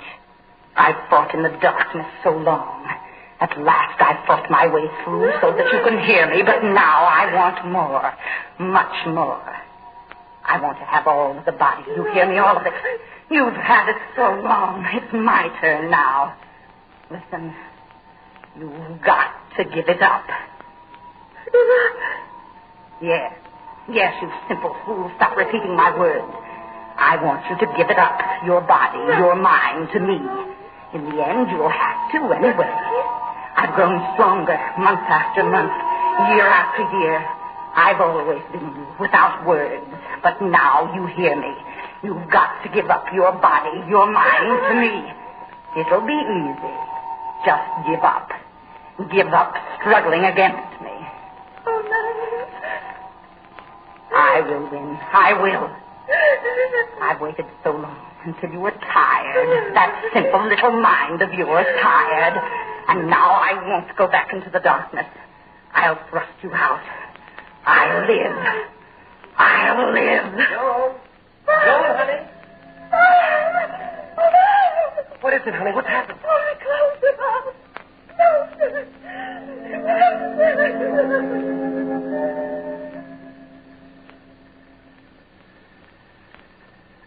And that's the way it was, Mother. The first time. That was the first time I heard her. She was in my mind, Mother. Right in my mind. I could hear every word. It was madness, and yet it wasn't madness. It was really happening. Oh, the terrible days that followed, Mother. That horrible woman inside of me. Carmen, she called herself. Fighting me every moment, wanting me to... Well, I didn't quite understand her. To stop resisting her, I guess, so that she could come alive in me and do what she pleased with me. At first, I was too frightened even to struggle. She made me think such horrible things, Mother. Father and Bob couldn't understand what was happening to me. They used to spend long hours together talking over what had happened. Mr. Andrews, I tell you, Joan has changed. Now, my boy, calm yourself. Everything will come out all right. We've got to do something, sir. Why should someone as sweet and gentle as Joan suddenly turn into... I tell you, I can't stand it. But my boy, what can we do? I don't dare call him a physician. He might say... Yes, I know what you're thinking. But she's not insane, sir. Don't even think of it. Joan is not insane. It's a strange sickness that'll pass its sight. Yes, Mother. I used to hear them through my bedroom door. Long hours of talking whether I was sane or not. And all the time that horrible woman inside of me, threatening me, telling me that they'd put me away in an asylum unless I listened to her. Taunting.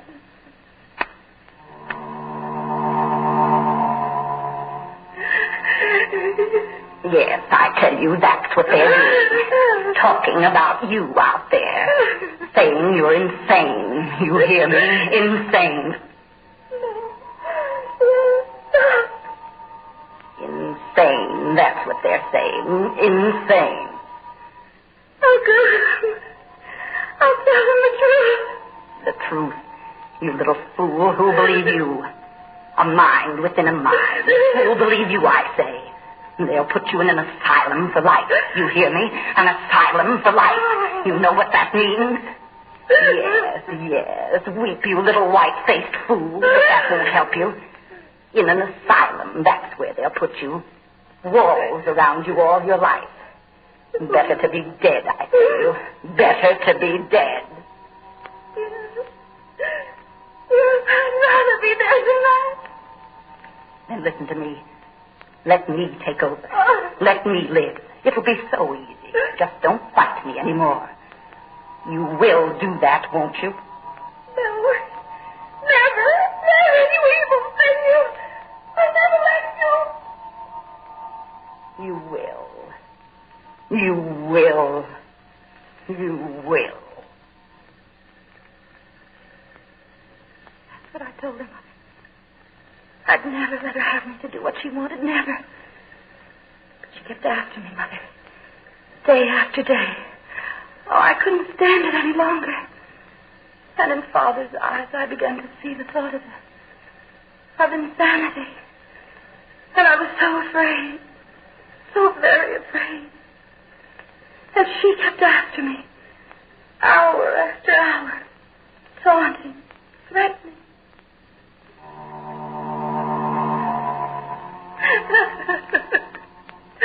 You little fool, listen to me, I say. You must listen. Oh, what's the use of burying your head in the pillow? You know you'll never hear me no matter what you do. You'll always hear me. I'm in you. In you forever. You'll hear me forever. Oh, why don't you leave me alone? Fool, I can't leave you alone. I can't. I want to live. I've wanted life so long. You've got to let me have it. I'll go to Dr. Wayne. I'll tell him everything. He's my friend. He'll help me. No, doctor. You little fool, no doctor. They'll put you in an asylum, I tell you. An insane asylum. I don't care.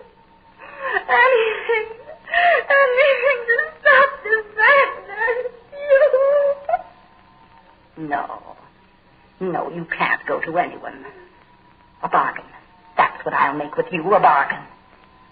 Bargain? Yes, that's what I'll make with you, a bargain. I'll give you your freedom. Freedom, do you understand? I'll never talk again. You won't even know I'm here inside of you. You'll be just as you used to be. You'll be alone if you go away. Oh, if I thought you meant... If I could only trust you. You can. You can. Leave this house. Go away. Far away to a new town. Start a new life. I'll leave you alone if you do. Only go away. You've got to go away. A new life. Yes. Yes, a new life. I'll go away. I'll go away. And so I took the money you left me, Mother. I took it and I ran away.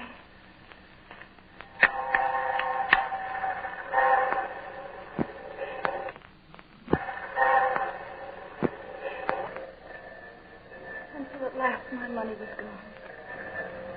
And I found myself in the city. Unknown.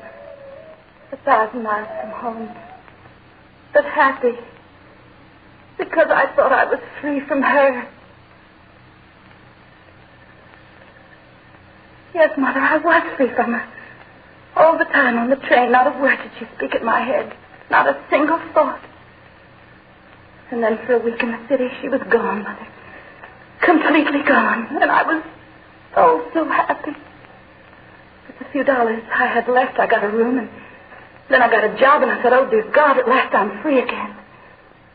And then I began to get lonesome. Lonesome for Bob. Maybe wanting him so much was what finally brought him to me. 3 weeks later, he finally found me. I don't care why you did it, Joan. It doesn't matter now, just so I found you. I've been so terribly lonesome, Bob. We're going home. I can't, Bob. Why not? I can't, that's all. You've got to believe me. But I don't know what to believe anymore. You keep on saying that you still love me.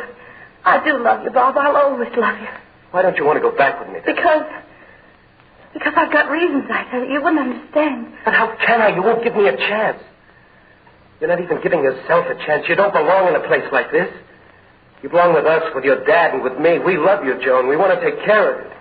If it's something you've done... No, nothing like that. Well, it doesn't matter. Whatever it is, we'll make it right. If you'll just come back with me. Don't ask me, Bob.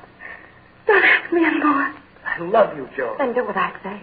Please, if you really love me, go away and leave me here. Go back. Go back alone. Please, I'm begging you, Bob. Because I love you. Because I love you. You love me and I love you. I think we've had enough of this nonsense. You listen to me, Joan. I'm going downstairs and I'm going to pay your bill. And we're going to pack your things and we're going to catch the next train. We'll have no argument about it. No, Bob. Bob.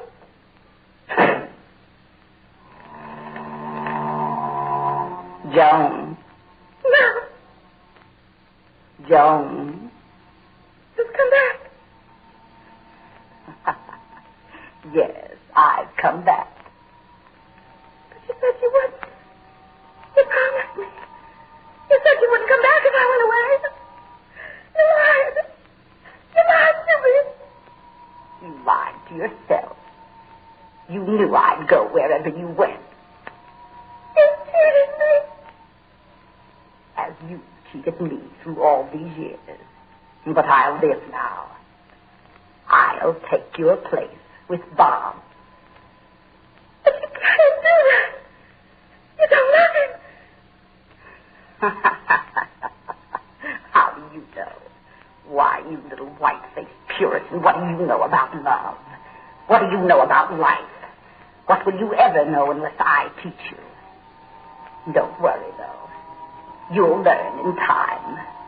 I'll take over this slim white body of yours. I'll make you burn and freeze and sing and cry. I'll make you crawl in the mud and dance in the skies. I'll teach you. I'll teach you, Joan. I won't let you. I won't. I don't want to let you. They'll say you're mad. I don't care. I don't care, I tell you. I tell you out. I'll let them see you. Don't help me destroy you. I'll destroy you first. I'll destroy you, Joan. We're all set, honey. I've paid the bill. But she's crying. Don't say it, darling. I know. You want to go home. Straighten things out in that funny little head of yours. Not a chance, lady. We're not waiting for anything now. Come on, let's get to work on these bags. I warned you, Joan. There's no time now, honey. The train leaves in 40 minutes. I said I'd destroy you, Joan. You know, for the first time in my life, I enjoyed packing. That might never happen again. Kill him. No. What did you say? Kill him. Don't look so scared. Pass me those things on the dresser. Kill him. You know, I just figured out why I never enjoyed packing before.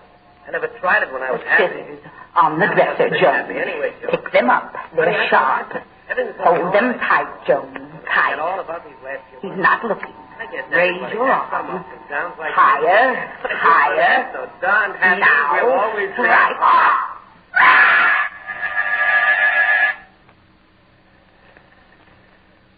Yes, Mother. Dead. Dead. But I didn't do it, you understand? I didn't do it. It was she. She pounding in my mind. She made my fingers hold the scissors. She made me... Oh, Mother. Mother, you do understand, don't you?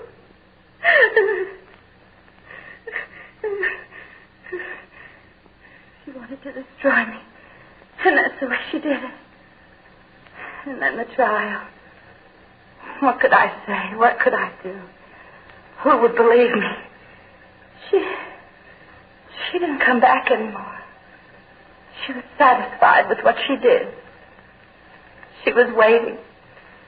Oh, that trial, Mother.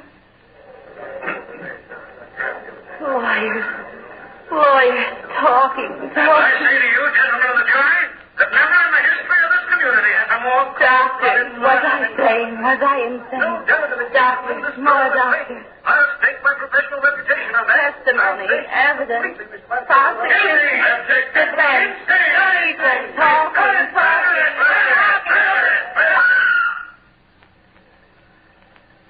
Oh, Mother. Mother, what I've gone through. What a horrible thing she's done to me.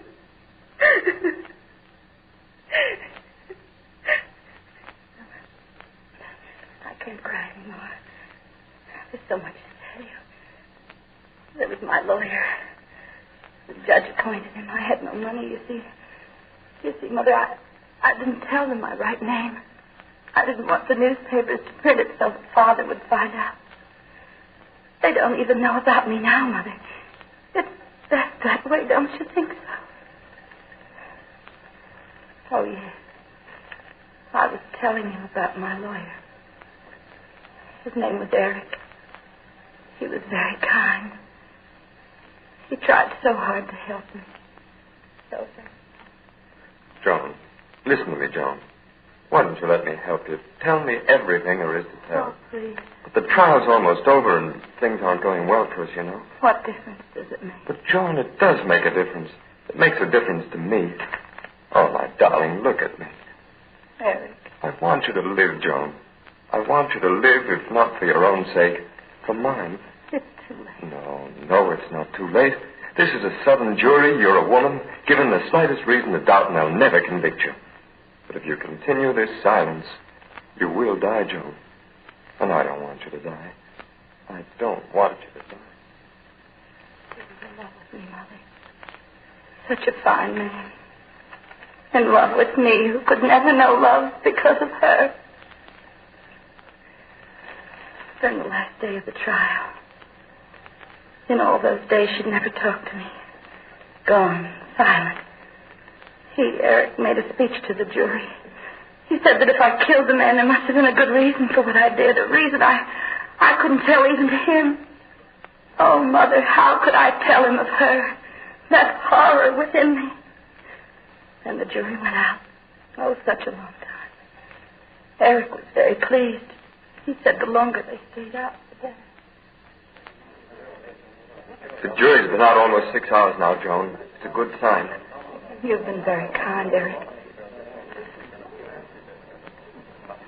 Joan. You. What is it, Joan? Nothing, Eric. No need to worry, Joan. They won't convict you. Joan, what's the matter? You're so pale. I'm all right. The jury's coming in. The jury? Look, darling, they're smiling. You'll live, Joan. You'll live. And I'll live with you. Joan, I think we did it. We'll both live, Joan. We'll live for Eric. No. Not him. He loves you, doesn't he? We'll take care of him. First it was Bob. Now it's Eric. Then... I will let you. I will let you. Joan, what is it? The jury looks... Both of us, Joan. With Eric. I will let you. I will let you. Joan! We, the jury, find the defendant not... Stop. I did it. I killed him. I killed him. Joan, please, Joan.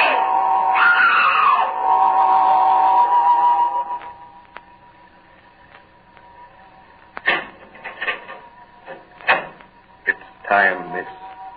Lord is my shepherd. I shall not want. Maketh me to lie. They're leading me from the cell, Mother. The corridor is long and dark. I'm not afraid to die, Mother. I'm not afraid. When I die, she died, too. Her evil died with me. That's why I'll die happy, Mother. Happy. Another door, Mother. Light.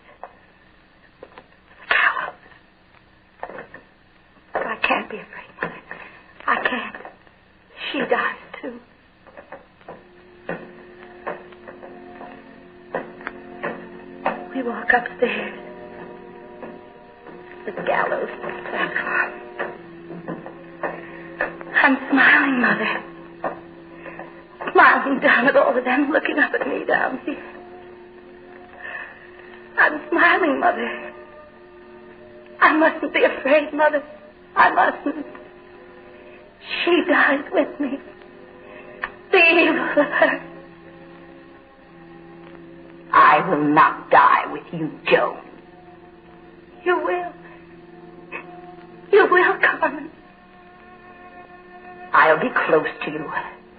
Higher in you for all eternity. You'll hear me for all eternity. I might have had life, but for you, you'll hear me, life. And you stole the body from me. For that, I'll never give you peace. Never, never. His hand is on the lever. In a second, the trap beneath your feet. But no peace for you, you white one. Never, never. The law is satisfied.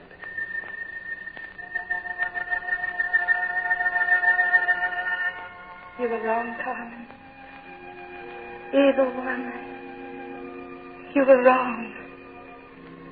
Now there is peace.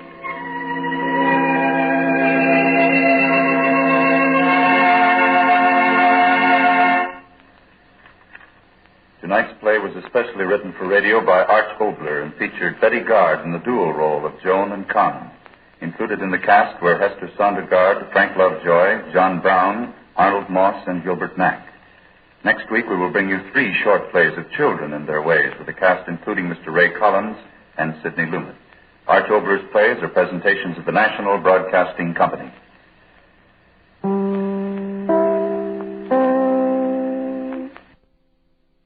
This is Orson Welles, speaking from London.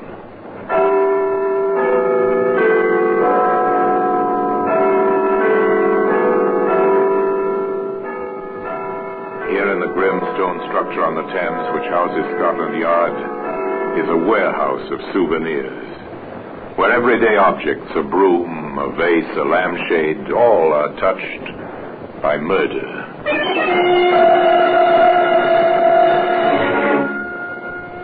Now, this tan shoe, it's a brogue, good leather, expensive make, but the dark stain near the heel wasn't put there by the manufacturer. A tan shoe, sir. Left foot.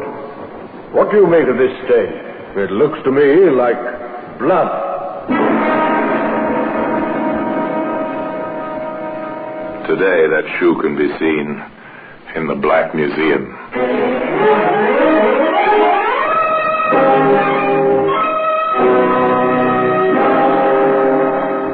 From the annals of the Criminal Investigation Department of the London Police, we bring you the dramatic stories of the crimes recorded by the objects in Scotland Yard's Gallery of Death, the Black Museum.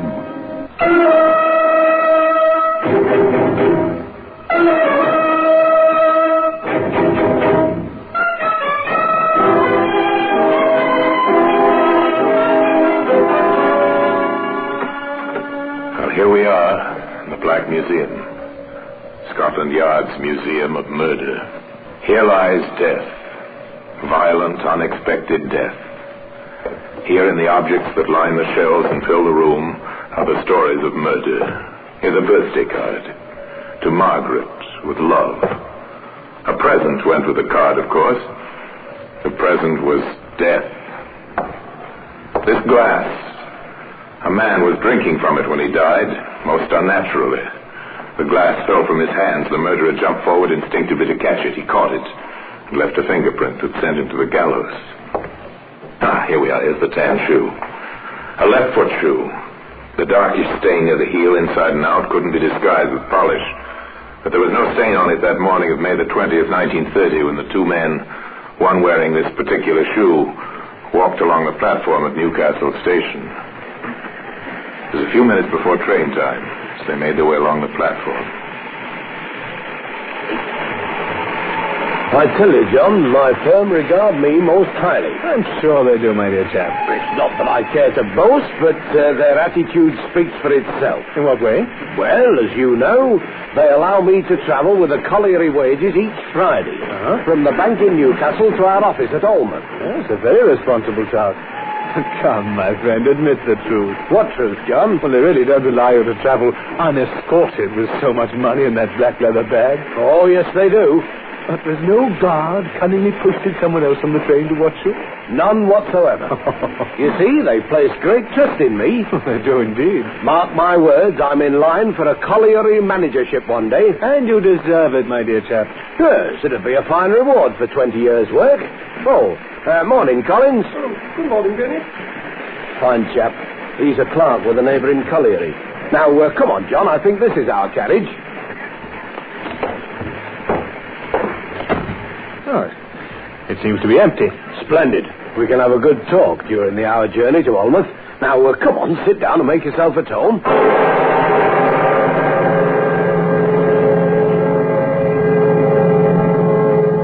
And with these few words, the friends smilingly took their places in the empty railway carriage. It was quite a change for Mr. Bennett to have someone to talk to on his usually lonely courier service. More often than not, he was alone with his small black bag, for it was not his habit to trust strangers when carrying a large sum of money. But this chap seemed a decent sort. Then, John, you simply must come home to dinner and meet the wife. Oh, it will be very nice, old chap. That's good. Well, shall we say Friday night? Delighted. Yes, a very decent sort. Bennett didn't take easily to people, but this chap seemed to be his kind. He'd only met him in Newcastle a week ago, but he'd warmed to him at once, and in a way did with few people. And so the train sped along the northeastern line. Eton, Stannington, Morpeth. Small station stops along the line. At Morpeth, the train took up water. A few people got out to stretch their legs. Some passed through the barrier and gave up their tickets. Among them was a man in a grey overcoat. Tickets, please. Tickets, please. There you are.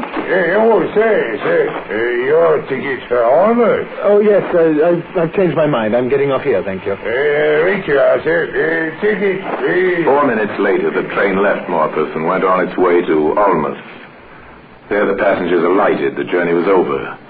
A porter then proceeded to clean the train, as was usual. But in one of the empty carriages, he made a gruesome discovery.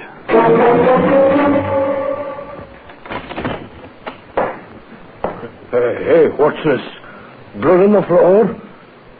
A stream of blood running from under the seat. He bent down to look and found the carriage not so empty as he'd imagined. Help, please. Somebody's been murdered.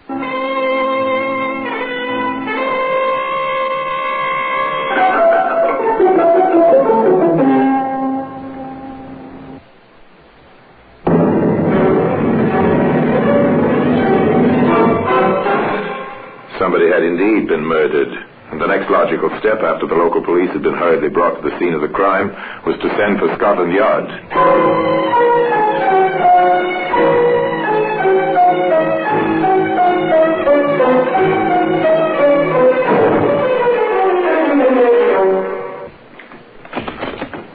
Inspector Morton, sir, from Scotland Yard. Oh, Inspector, come in. Glad to renew your acquaintance. Aye, sir. Thank you, Sergeant. That'll be all. Yes, sir. Sit down. Well, in answer to your question, I'm worried. Deuced worried. About the murder, sir? Yes. They all come to the chief constable of the county. Who? The railways, telling me that no one will travel by train unless the killer's caught. I see their point. Yeah, but that's only one of them.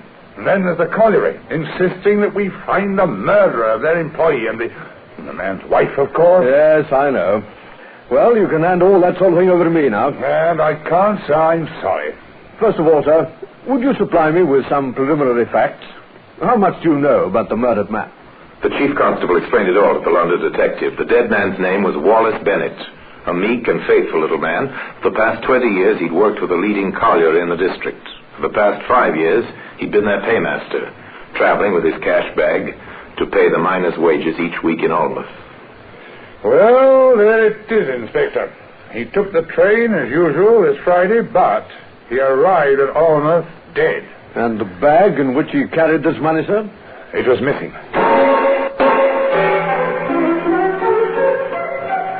The inspector wanted to find out first about that missing bag. Most of all, how much money it contained. He went to the colliery manager. Now, sir, I'd like to have your help in connection with the murder of Bennett. Well, anything I can do to help, you can count on me. Well, first, I'd like to find out how much the bag he was carrying with him contained. Well, the person who can answer that question is Miss Robertson in our accounts department.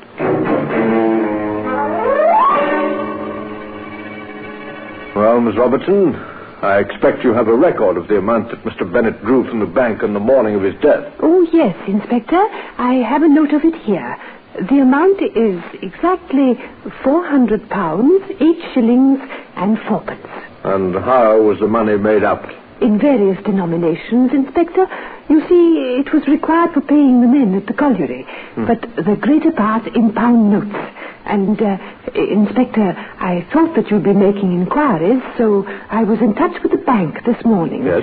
The money was paid out in used notes, and the bank has no trace of the numbers. Oh, bad luck. Well, thank you, Miss Robertson. You've saved me a disappointment and a wasted visit. Now there were other things, other people to see. Among them, the doctor. Yes, Inspector. I was called in by the local police when the body was discovered. And what did you determine as the cause of death, Doctor? There were 4 bullets in the body, one of which entered the left lung and one the heart. Yes? The other 2 were lodged in the brain. Our killer took no chances. None at all. The skull was also fractured by a heavy blow, such as might be made by the butt of a revolver. I see. Well, thank you, Doctor. The motive was clear enough. Robbery. Somewhere was a bag and £400. And there also was a murderer. But where? Who was it? Morton found it hard those first few days. Hard because there were no leads. There was a body, a missing cash bag, and 4 bullets. That was all. The bullets were duly tested and traced. Nickel-capped bullets, sir. Unusual style. 5 from a .32 revolver. Any hope of tracing that gun, Morton? Well, we're working on it now, sir. The train was thoroughly searched. No sign of the gun, but I'm having a very thorough search made along the railway track to see if we can uncover anything there. Good. I should think it likely that the killer might have thrown the gun out of the window. Well, let me know as soon as you're in the report, won't you?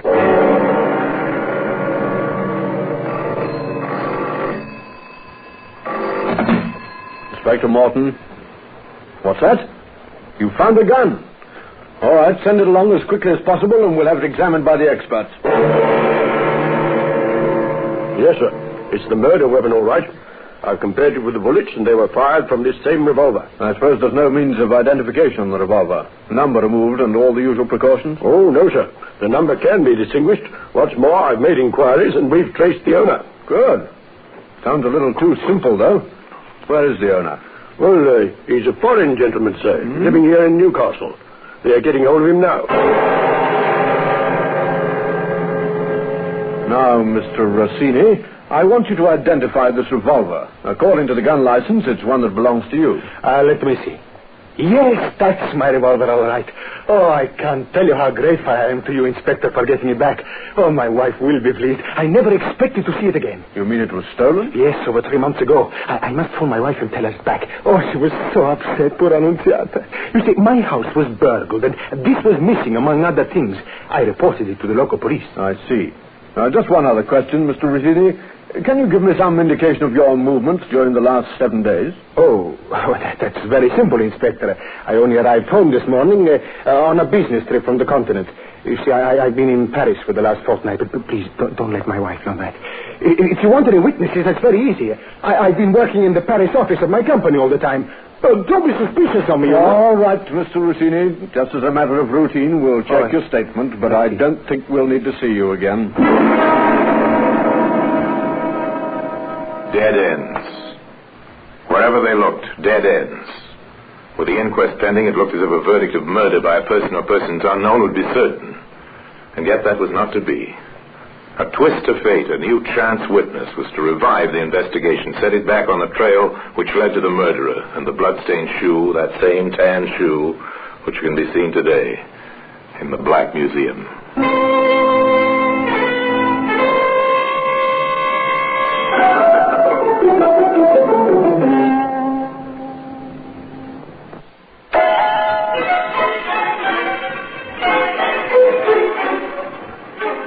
witness came in on the third day, the morning after the funeral. He was a short, dark-haired man whose name was Collins. He asked to see the inspector in charge of the case. Come in here, Mr. Collins. We can talk without interruption. Oh, thank you, Inspector. Now, what was it you wished to see me about? Well, about Bennett, about his murder. Yes? I met him on Newcastle Station that morning before he boarded the train. You saw him then? Was he carrying his cash bag? Yes, he was. I've seen Bennett travel down to Almouth every Friday for years. But this morning I particularly noticed him because... Why? Because he usually traveled alone. Wasn't he alone last Friday? No, he had someone with him. They were walking along the station together. I saw them get into the same compartment. Now, for the first time, Bennett's train companion entered the case. Inspector Morton wanted to know more, a lot more. Was the man a friend of Bennett's? Did he, Collins, know him? No, I didn't know the man, Inspector. He was a stranger to me. And it's unlikely he'd be a close friend of Bennett. I think so. Of course, his wife, widow, would be the one to tell you about that. I'll check with her. Now, Mr. Collins, you've been very helpful, but can you help a little more? Yes, how, Inspector? Can you give me a description of this man? Well, I noticed he was shortish, about my height. That's 5'7". Yes. Anything else?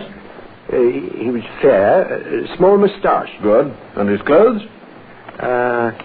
He was wearing a grey overcoat, grey soft felt hat, and a dark grey suit. At least I could see his dark grey trousers, a red tie, I think.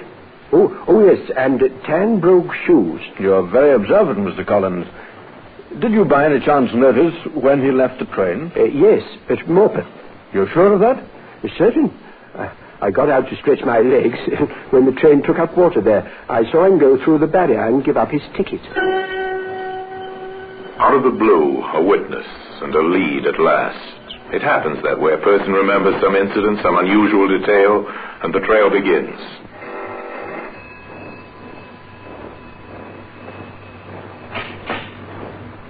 Mrs. Bennett?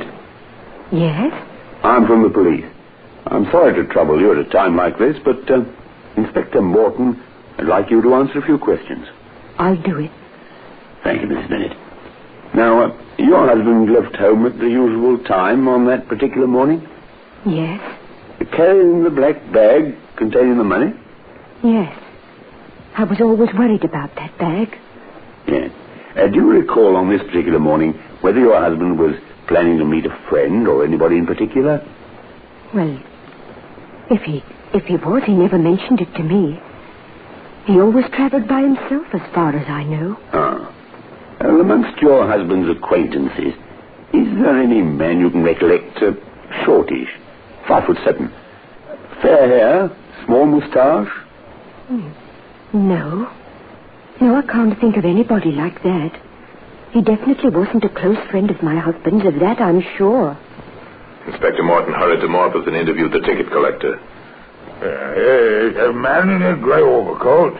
Last Friday, you said, sir? Yes, a short, fair man, dark grey suit, a small moustache. Do you remember him? Funny, I do remember. He had a ticket to Almouth. But he gave it up here? Yes, he said he'd changed his mind or something. Did you notice if he was carrying a small black bag? I couldn't say what it was, sir. He had it inside his coat, covered up. It looked bulky. Inside his coat? Thank you. Thank you very much. A casual question had brought an encouraging, unexpected answer. The man who had left the train at Morpeth was concealing something bulky beneath his overcoat. The black cash bag was missing, and this man had traveled in the same train, according to a witness, in the very same compartment. All they had to do now was find him. The thought was not too comforting. Find one man who might be anywhere in England, one man who had left almost no trace behind him. And then fate, strange, incredible fate, intervened. Or was it fate? Perhaps it was stupidity or the unconscious urge to brag that lies hidden in every murderer. Anyway, it happened that same week at a hotel bar in London. Come on, have another, George. No, thanks, matey. I've got to be going. Come on, I'll pay. But you've already paid for 3. What's that matter? I've got money. Look. Blimey. £1 notes. Hundreds of them. I tell you, I'm rich. Come on, have another. 2 men drinking in a bar, 2 casual acquaintances. It might never have happened, but it did happen. And when one of them, his mind filled with misgivings and doubts, went to the police the next morning, Scotland Yard was speedily informed. Now, let's hear the story. Your name's Blakey, is it? That's right, sir. I'm a bus driver. This fellow I was drinking with, he used to work for our company once. Do you know him well? Well, no, hardly at all. I met him in the pub last night, and he kept on buying me drinks. Then he brought out this great fistful of money.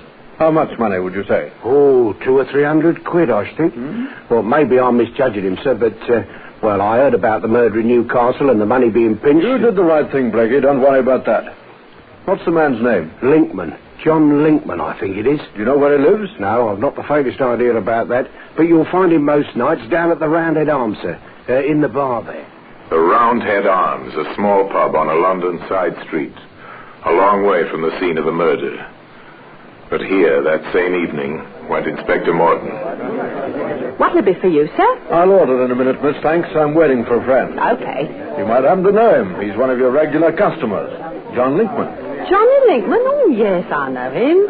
Funny thing, I came in here last Friday to have a drink with him and seemed to miss him. Oh, that's no wonder. You should have asked me. Johnny was away. He was away about a week. Oh, that explains it. Yes, some business trip, he said. Must have done all right, too, because he's pretty flush now. Nice to hear of an old friend doing so well. There he is now, just coming in. Hello, Johnny, love. Hello, Ruby. Find it bitter? Better make it, too. You've got a friend waiting for you. Oh? Never mind the drinks, miss. John Linkman? Yes, who are you? Inspector Morton from Scotland Yard. Scotland Yard? What do you want with me? 1 or 2 questions I want to ask you. Outside. With a firm grip on his quarry's arm, Morton left the hotel bar. Outside, a car was waiting. Morton and Linkman were driven. In here, Mr. Linkman. My dear Inspector, you must be out of your mind. What's the meaning of this treatment? Where were you last Friday, Mr. Linkman? Minding my own business. Oh, come, sir, that attitude's only wasting our time. Oh, I was on a business trip, if you must know. Where? In the Newcastle district. I'm a salesman. What firms did you deal with there? And what firm do you represent? I'm a private trader. I saw no firms while I was there. None? No, my trip was a failure. Then where did you get the very large sum of money you've been carrying with you lately? Money? What money? I think you know to what I'm referring. May I see the contents of your pocket? Certainly not. Then you'll force me to go through the formality of a search warrant. Oh, all right. Here, a pen. Yes. Some silver and this. £1 notes. At a guess, about 300 of them. Linkman was held in custody. Meanwhile, Morton and a sergeant went to search his home. I'm sorry, ma'am, but we have a search warrant.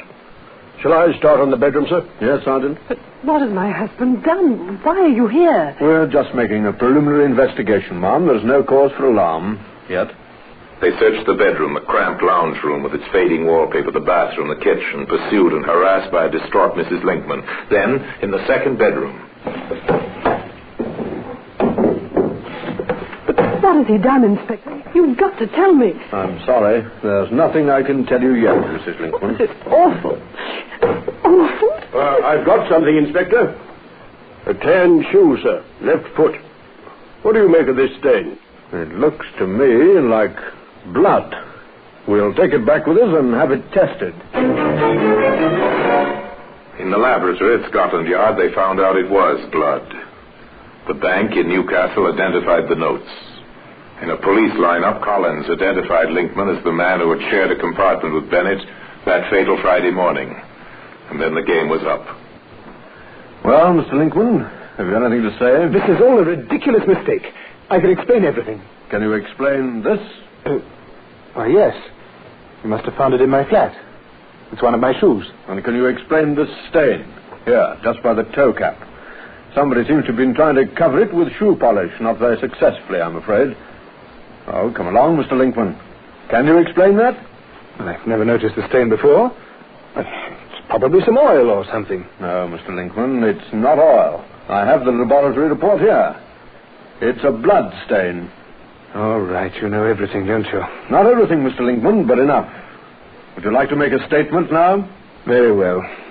I'm glad it's over. Glad I can tell somebody the truth at last. Confronted with all this and the evidence of the stain on the shoe he vainly tried to cover up with shoe polish, Linkman confessed to his crime. And today that same shoe can be seen occupying a place in the Black Museum.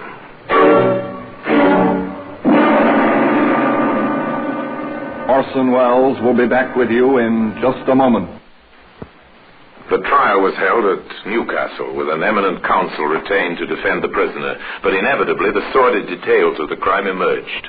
Linkman being out of a job and needing money, a chance to make the acquaintance of Wallace Bennett in Newcastle. Learning his new friend carried large sums of money by train every Friday, Linkman carefully planned his crime. But he learned, much to his eternal sorrow, that care must be preserved both before and after murder. A moment's lapse, a few drinks, and it meant the 13 steps and the rope one morning not long afterwards. As the Lord Justice said in sentencing the prisoner, the scales of justice are now balanced. And now until we meet next time in the same place and I tell you another story about the Black Museum, I remain as always obediently yours.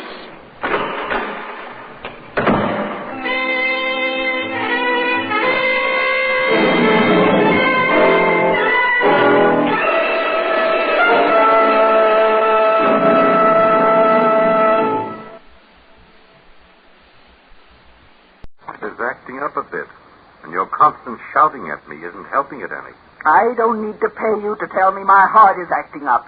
What I want to know is, how much time have I got? Well, that's difficult to say.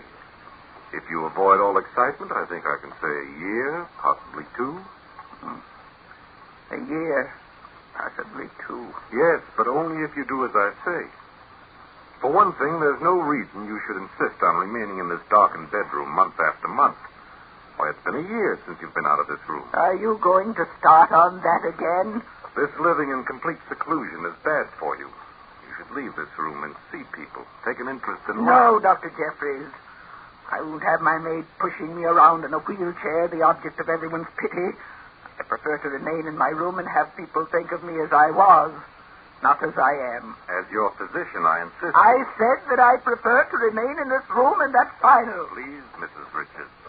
Your heart. Then stop trying to make me do things I don't want to do. Very well. Only I can't see why you refuse to have any visitors. We'll give you some interest in things. It may surprise you to know, Doctor, that I am expecting 2 visitors. Indeed? What made you change your mind? I think it's time I drew my will. Before I do so, I want to get acquainted with my only living relatives. My former husband's nephew and niece, Gerald and Millicent. I haven't seen them since they were children, and I'm curious to see what they've become. I understand Millicent is an actress. An actress? You don't mean that your niece is Millie Richards, do you? Yes, have you heard of her? Well, of course. She's one of Broadway's leading actresses. I saw her in a play recently and thought she was excellent. She probably drinks and smokes and has been married 6 times. I'm afraid I don't know anything about that. Before I draw up my will, I intend to learn everything about her and her brother Gerald. He's 22 and probably never worked a day in his life. Aren't you being unfair, judging them before you've even seen them? Oh, perhaps. But I'll give them both every opportunity to prove they're worthy of the Richards fortune. They said they'd be here in time for lunch. They should be on their way now.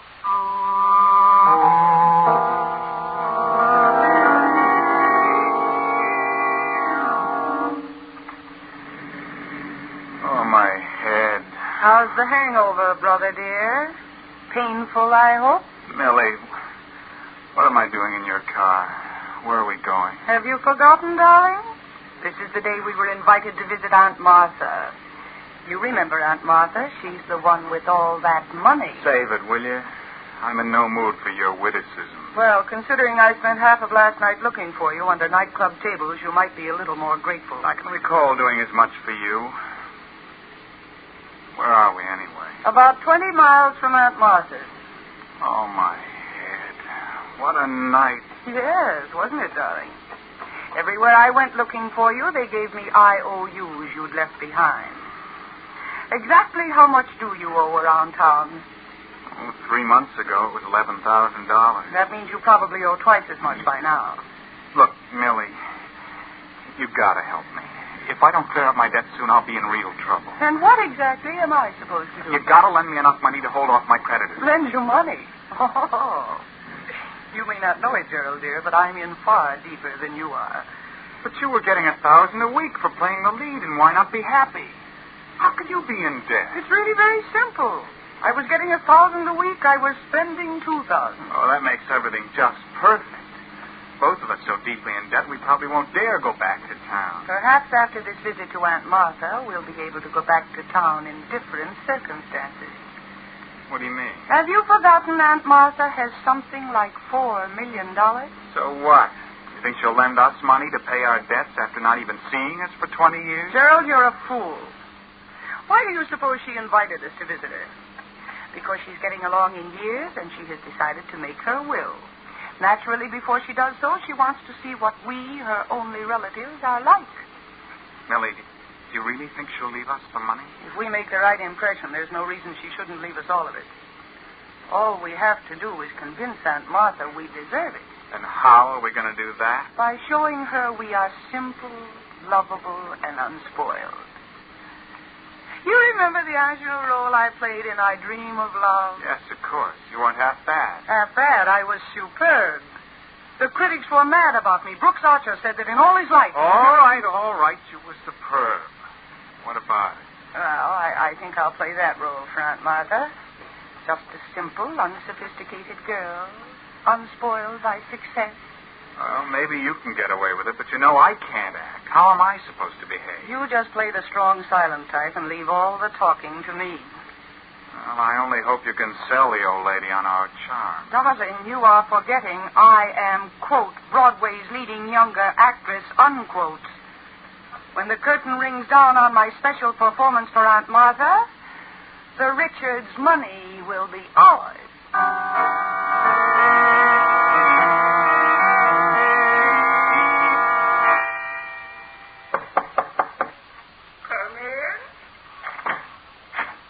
Miss Richards and Mr. Richards are here, madam.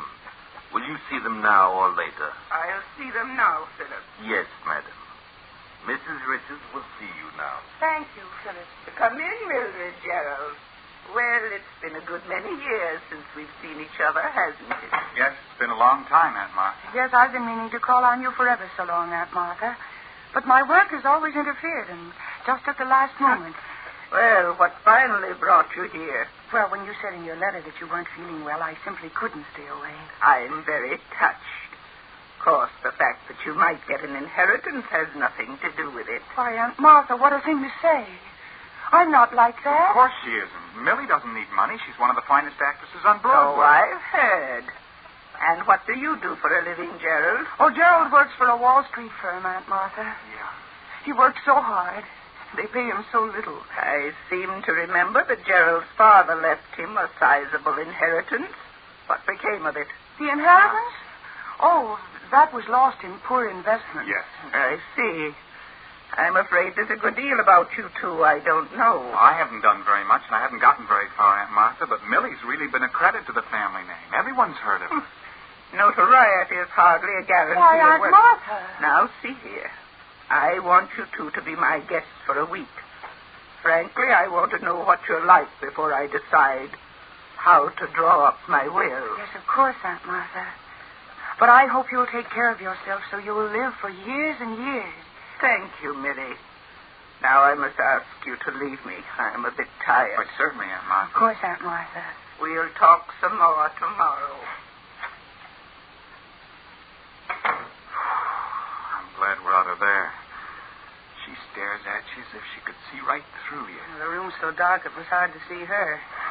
But you can tell she can't last much longer. The main point is, did she fall for a little act? If you ask me, she wasn't exactly bowled over by your performance. Nonsense. I played my role perfectly. She's a bit suspicious now. That's only natural. But Before I'm finished, she'll be eating out of my hand. Well, I certainly hope you're right. Just give me a week, darling, and you and I will be heirs to the Richards' fortune.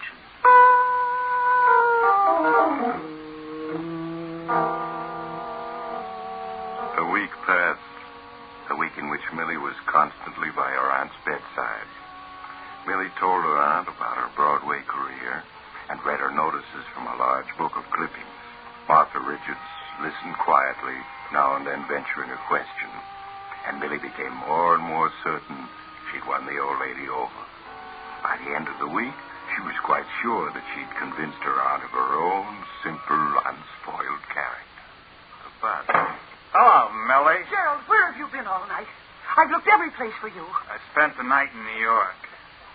You've been drinking. So what? You're a fool. What if Aunt Martha heard about it from the servants, just when everything's working out perfectly? So everything's working out perfectly, is it? Yes, it is. Last night, Aunt Martha phoned New York. I listened in on the hallway extension. It was her attorney she was calling, and he's coming out here tonight to draw up her will. You don't say. Well, well. What is the matter with you? You're acting very oddly, Gerald. My dear Millie, it may interest you to know that the greatest performance of your career has gone for nothing. Why, what do you mean? You may be able to sweep a Broadway audience off its feet, but not Aunt Martha. Oh, I tell you, she believes in me completely. Oh, does she? While Aunt Martha was listening so devotedly to your every word, she had a private detective in New York at work investigating us. She had a private detective? Yes, dear sister. While making the rounds of the nightclubs last evening, I learned that quite a few questions have been asked about us this past week. So that's what she's been up to.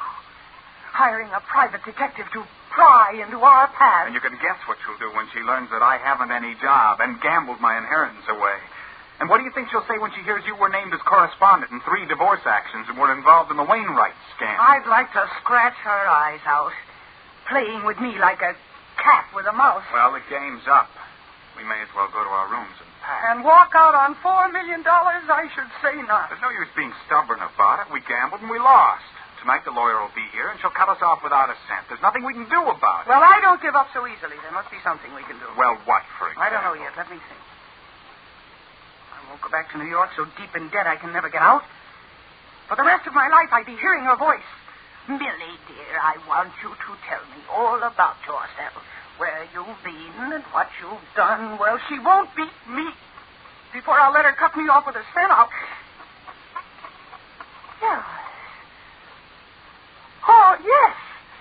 What are you planning? Gerald, Aunt Martha is not going to cut us out of her will. Yes? And exactly how are you going to prevent her? If we have nerve enough, we can stop her. We can inherit the whole fortune. Now, you listen to me, Gerald, and listen closely.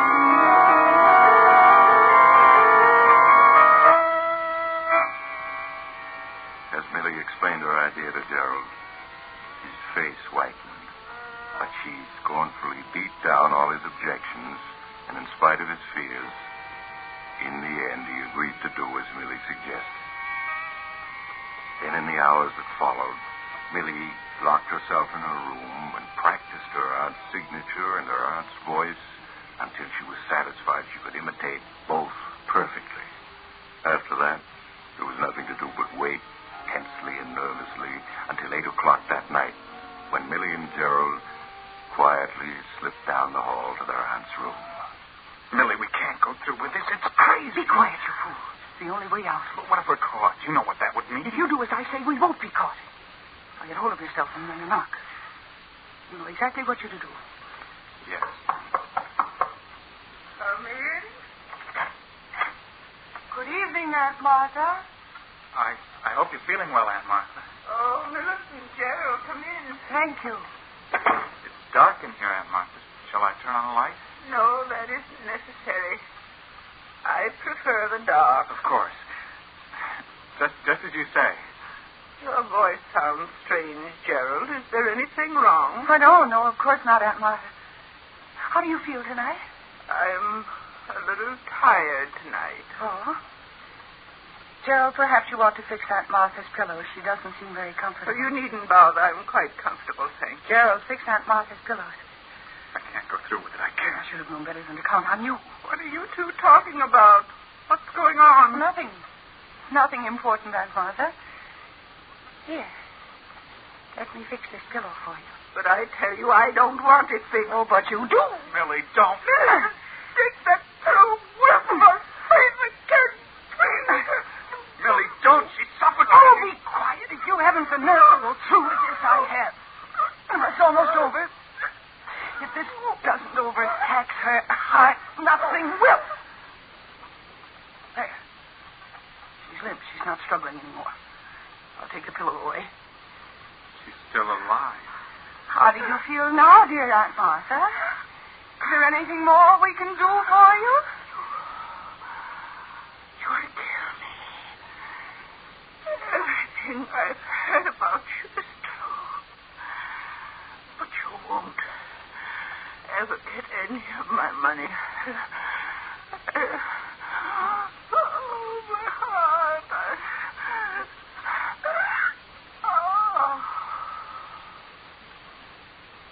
She's gone. She's dead. Millie. Her eyes are still open. Staring at us as if she could see right through us. Never mind her eyes. They can't bother us now. She's dead. Not from suffocation, but from a heart attack. I told you my plan would work. We killed her. Nonsense. We simply helped nature take her inevitable course. You think of it that way and you'll feel better. You aren't human. Well, I'm afraid we haven't time to discuss that. Aunt Martha's lawyer will be here in an hour. Now, will you do as I say, or won't you? Now that we've gone this far, I guess I had no choice. Thank heavens you have enough sense to see that. You do exactly as I say, and we can't fail.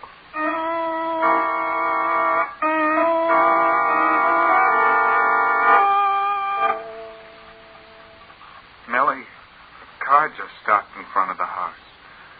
Must be that lawyer, Jordan. Well, certainly is punctual. Are you ready for him? No. I need a little more shading under the eyes. Millie, hurry. You'll be here in a minute. I've never been late for a curtain yet, and I won't be late for this one. There. Now, you help me on with that Martha's bed jacket. All right, here you are. There. No. How do I look? You look exactly like Aunt Martha. If I didn't know her body was in that closet, I'd swear you were. In the dim light of this room, no one can help but think I'm Aunt Martha. Yes, but what about your voice and the things you'll have to know? I have been practicing, Gerald. Listen to this. As mistress of this house, I answer only those questions I wish to answer, and I assure you I shall not be tripped up. There. How does that convince you I can play the starring role of Aunt Martha? Yes, I'm convinced. Millie, quick, get in bed. I hear something coming. All right. Now, please stop shaking. I tell you, we can't fail. I shall give the greatest performance of my career. Come in. Good evening, Miss Richards. Good evening, Mr. Jordan. Please come in. Thank you. Hope you're feeling well. I'm 67 and I feel 87. Well, I'm sorry to hear that. I don't think, Mr. Jordan, you've ever met my nephew, Gerald Richards. Hello, Mr. Jordan. How do you do? Mr. Jordan, I want to have a will drawn up and signed tonight. Tonight? Well, surely you can't be serious, Mrs. Richards.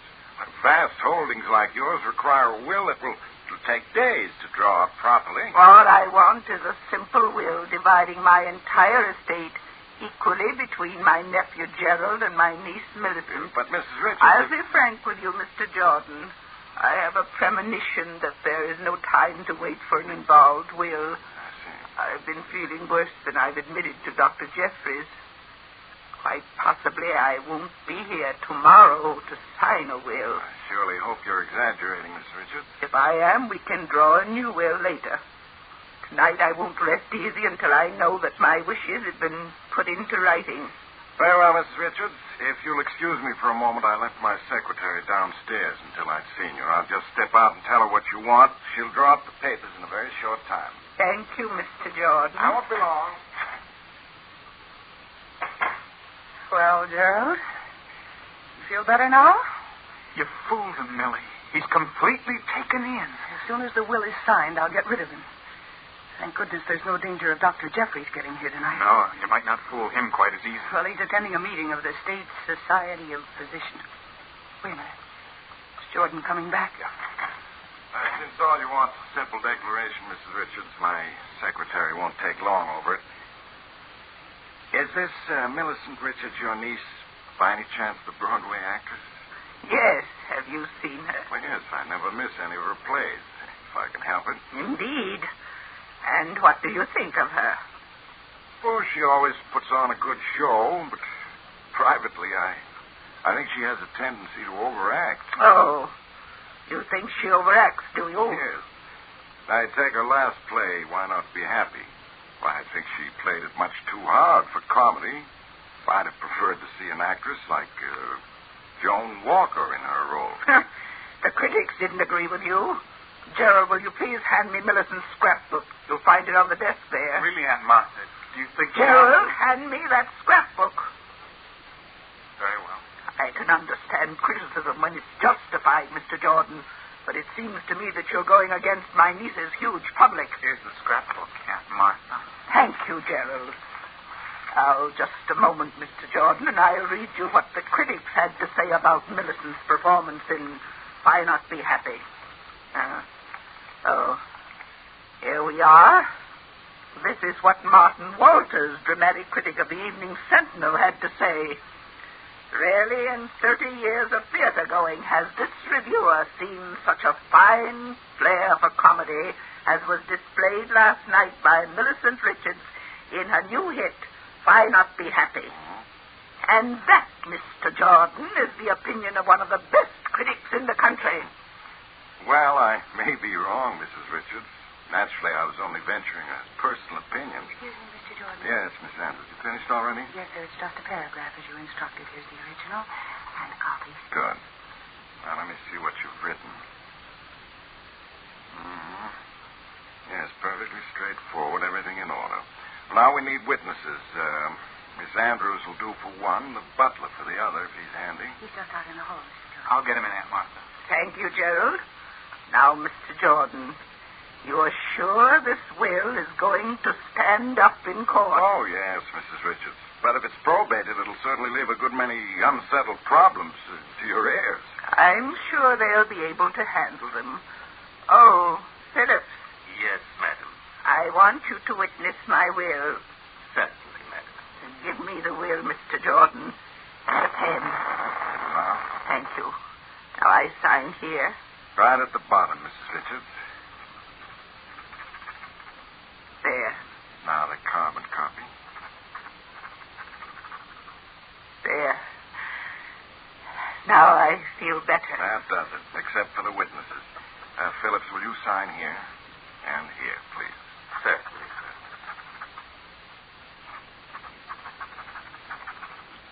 There, sir. Now you, Miss Andrews. Right, Mr. Jordan.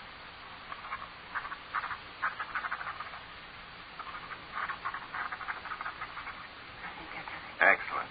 Your will is signed and witnessed, Mrs. Richards. Oh, I'm glad. It wasn't too late. And now, if you don't mind, I'm very tired. I'd like to be left alone. Of course, Mrs. Richards. Phillips, show Mr. Jordan and Miss Andrews to their room, please. Yes, madam. If you'll just follow me. Good night, Mrs. Richards. Good night, Mr. Jordan. I'll see you in the morning, I hope. Of course you will. They're gone. And the will is signed. See, I told you it would work. So far, but we aren't through this thing yet. Oh, don't be a fool. The money is as good as ours. All we have to do is put Aunt Martha back in her bed and slip out of here, and tomorrow someone will find her dead, and you and I will inherit everything.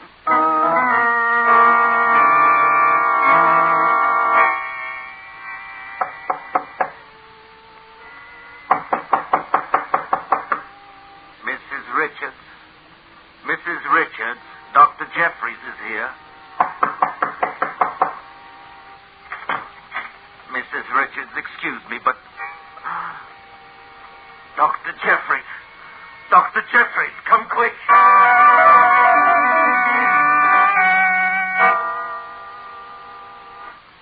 But it's so dreadful. If only we'd known, if only we'd been able to help her somehow. But there's think of her dying alone in the night with nobody. Now, there, Miss Richards, you must be brave. Your aunt wouldn't want you to take her death like this. You're very kind, Mr. Jordan. She said only last night that she had a premonition she might not live much longer, that she felt worse than she admitted to you, Dr. Jeffries. That's quite possible. She hated to seem ill or in any way not her old self. She didn't suffer, did she, Doctor? No, I'm sure it was all over very quickly.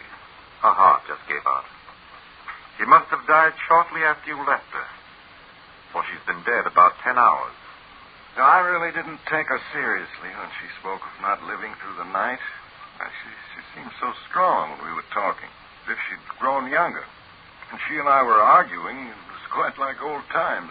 You and Mrs. Richards had an argument last night? Well, not an argument, really. They were just discussing my sister's ability as an actress, Doctor. Yes, Doctor, that's all it was. I hope you won't mind, Miss Richards, but I told your aunt I thought you overacted your roles. No, of course I don't mind. But what did she say to that? Oh, she almost hit the ceiling when I criticized you. She claimed you were the finest actress in the country. Aunt Martha always was a dear. Strange that she should have said that, considering she never saw Miss Richards perform. Well, maybe she hadn't, but she opened a book of clippings about Miss Richards and read to me what one of the critics said about her niece. She did? She read you the review? Are you sure? Well, of course I'm sure. I see. And was Miss Richards present at the time? No, I wasn't there, Dr. Jeffries. Why? Because I think, Miss Richards, that Mr. Jordan's criticism was justified. You do overplay your roles. I beg your pardon. I never overplayed a role in my life. I'm afraid that you have. You overplayed your biggest role last night. Last night? What do you mean? Your Aunt Martha was an extremely proud woman, Miss Richards. She couldn't stand to be pitied. Just a year ago, she became quite blind. Aunt Martha was blind? What are you saying? Her eyes were... Yes, they seemed very bright and penetrating, but they were sightless. No one outside this house knew the truth. Mrs. Richards refused to leave her room, kept the light turned down low, saw almost no one.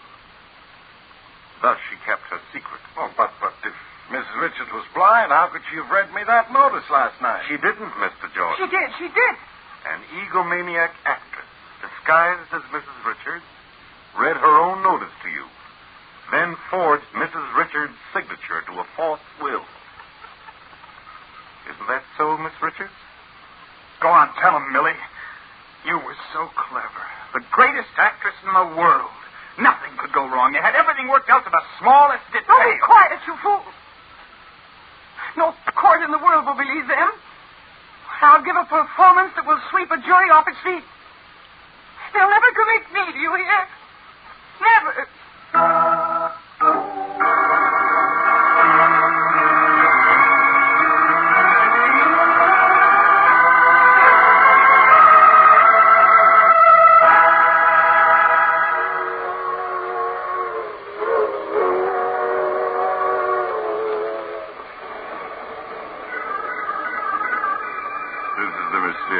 Traveler again. What happened to Millie and Gerald? Or didn't you hear? They're both playing in a long run now. Life imprisonment. The critics thought Millie's performance at the trial was superb, but the jury disagreed. They're inclined to think she had overacted. That recalls the case of another actor who tried to play the role of a dead man. He did it so realistically that they buried him and then... you have to get up. Were Maurice Tarplin, Mercedes McCambridge, Gladys Thornton, Martin Wolfson, and Jimmy Lipton. Original music was played by Paul Taubman. Engineer Alfred King. Sound Walt Schaefer. The Mysterious Traveler is written, produced, and directed by Robert A. Arthur and David Cogan.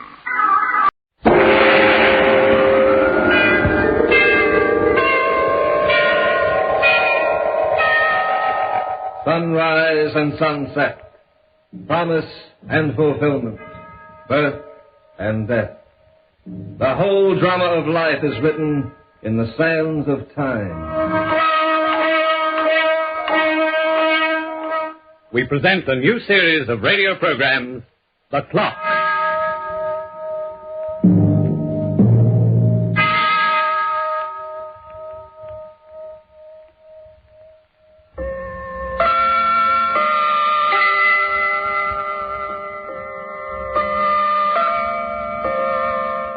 Am I disturbing you? I hope not. I don't mean to intrude. I just dropped in for half an hour with a story. It's not an ordinary story, and yet it might easily happen to someone you know. Someone you may have heard of. In any case, I'm pretty certain you'll be glad you listened. But perhaps I'd better introduce myself again, although we have met before. You don't remember? Oh, come now, we're old friends. You must have seen my face on your wrist, in your pocket, or on that steeple over there, where I suppose I have more dignity but much less fun. Yes, we've met before, and we'll meet again, I'm sure of that. You see, I get around. Sooner or later, I run into everyone. Sooner or later, everyone runs into me. But I was telling you about my story, which has to do with Jeannie Clare. Jeannie's a pretty girl of 23 and rather nice. She had a birthday just a month ago, and it was a very happy affair. Some of the girls who worked with Jeannie at Kane's department store threw the party, and they all had a wonderful time, but that was a month ago, and things are different now. Precinct police stations are not exactly pleasant places, especially for girls like Jeannie Clare. The desk sergeant's always impersonal and efficient, but sometimes even efficiency can be a frightening thing. How long will it take, Sergeant? Oh, about 20 minutes. As long as it takes him to get down and back. 20 minutes? 20 minutes. In the meantime, I want to ask you a couple of questions. Now, Jeannie Clare, 1148 Stemmer. Is that right? That's right. Now, what's your age? 23. Blue eyes, brown hair. Height? 5'2". Weight? 110 pounds without my shoes. 110. Married? No. No, I'm not married. Occupation? Yeah, well, where do you work? At Kane's department store, I sell gloves, men's gloves. That's where it started, at Kane's. Yes, that's where it started, at Kane's. It had been a long, long afternoon behind the counter, and the girls were glad to hear the closing bell. Saved by the bell. I was just ready to pass out with exhaustion. Oh, my feet are killing me, Jeannie. You make out your sales tally, Ethel? Oh, you think I got 8 hands like an octopus? Oh, I'm just starting now, and I better hurry. I got a date with Harry. Huh? Oh, you want to come along? Well, you and Harry? Yeah, he could get another guy. Oh, thanks, Ethel, but not tonight. Say, what goes with you? Don't you ever want to have any fun? I like my fun, same as anyone else. Only, well, not tonight, Ethel. Not tonight, not tomorrow night, not next month. What are you waiting for, the perfect man? Maybe. There ain't no such animal. Oh, but you can't be too particular, Jeannie, unless you want to sell gloves for old man Martin for the rest of your life. You take Harry, for instance. He's no Van Johnson, but he's got his points. Harry's nice, but he's not my type. Now, who is your type, that Johnson dream?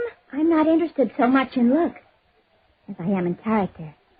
I want to marry a man, Ethel, a human being, not a collar ad. Oh, what do you think Harry is, a horse? You don't know what I mean. You see, Ethel, I never had much education. So my man's got to be smart. He's got to have manners, too, smart manners. Like they have in France. He won't look silly, for instance, when he kisses my hand. What else? He'll dress in taste. Not like a clothes horse, but like a gentleman. He'll be interested in good books and classical music. He'll take me to the art galleries and explain what the pictures mean. And when he talks, his voice will be soft and gentle and clever, like a man of the world. I beg your pardon. What? May I see those gloves, please? They're on the first shelf. I'm sorry, mister. The store's closed. Oh, that's too bad. It's all right, Ethel. I'll open up my book again and take care of the gentleman. No, it's your time. That's awfully kind of you. I hope I'm not putting you to too much trouble. No trouble at all. Is something wrong? Wrong? The way you stare at me. My tie? Oh, excuse me. I was just thinking of something. Are these the gloves you mean? Yes, please. $7.98 plus tax. All right, they're extremely smart. Yeah. They're good looking, all right. What is your size? 8.5. These ought to fit? May I try them on? Oh, sure. And take your time. I'm in no hurry. I'm in no hurry at all. Jeannie could hardly believe it. There he was, the man she'd always dreamed about, standing right in front of her. He wasn't handsome, but he was tall, and his clothes were neat. Jeannie always used to think a derby hat was rather silly on a man, but on this one, it was different. Everything seemed so different about him. And his voice. Well, when Jeannie heard his voice, the picture was complete.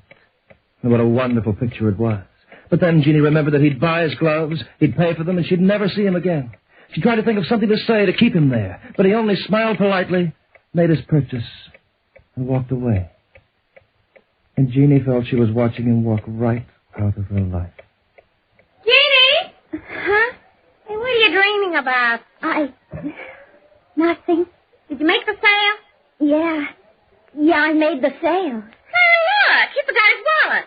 His wallet? Yeah, on the counter over here. Oh, I'll take care of it. Give it to me. Hey, what's your hurry?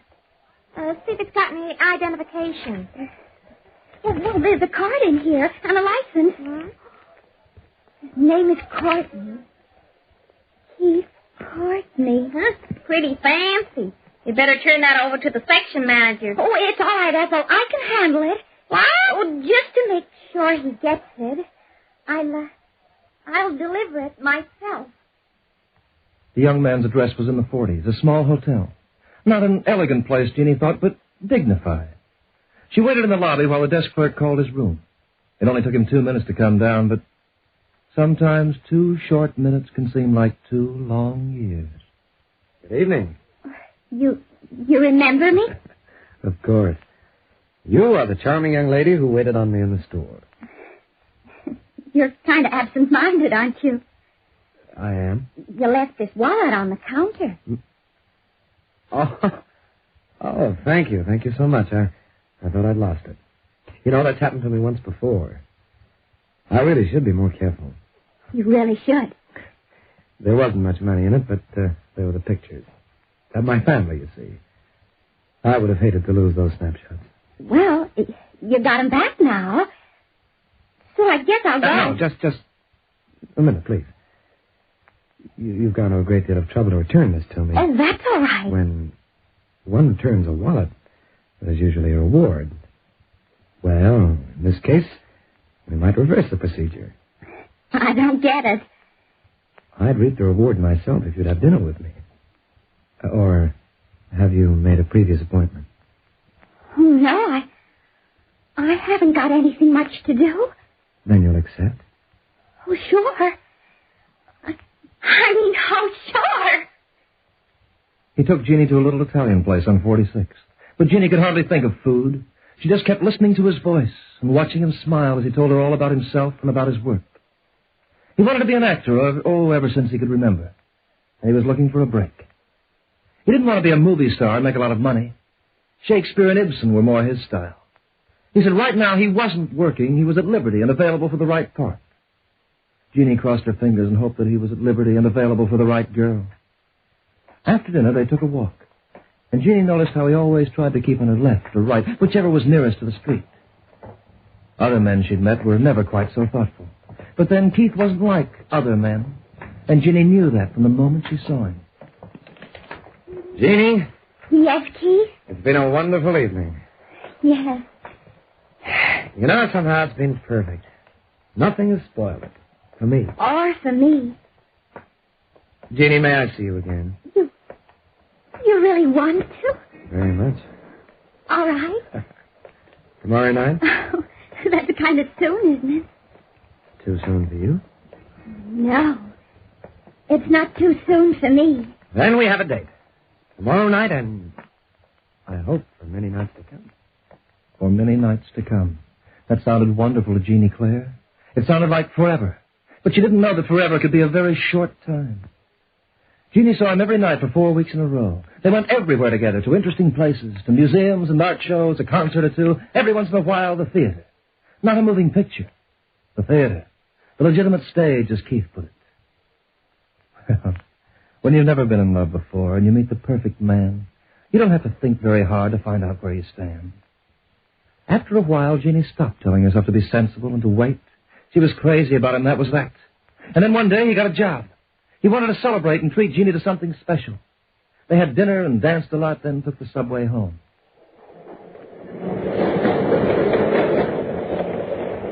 Jeannie, I've got something to tell you. Really, Keith? First of all, let me say that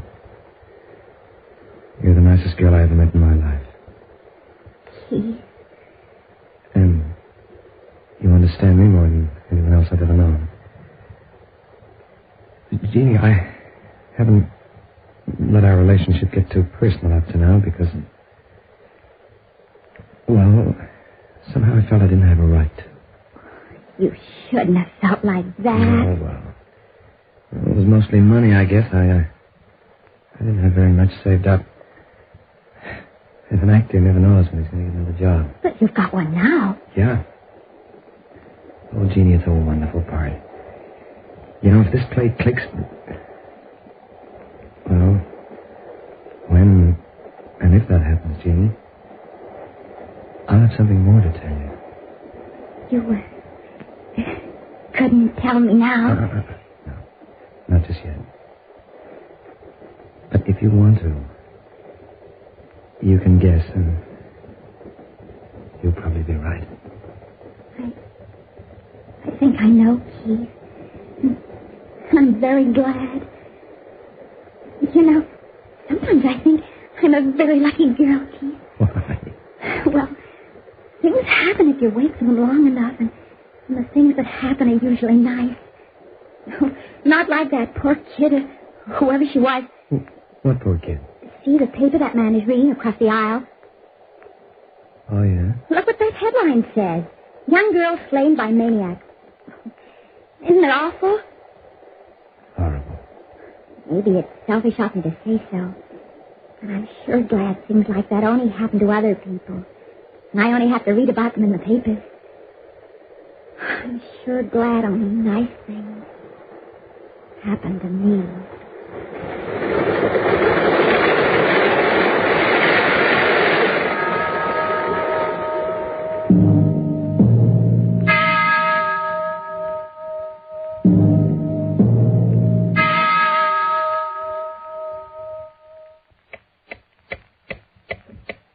When Keith said goodnight at the door, he bent down and kissed Jeannie's hand.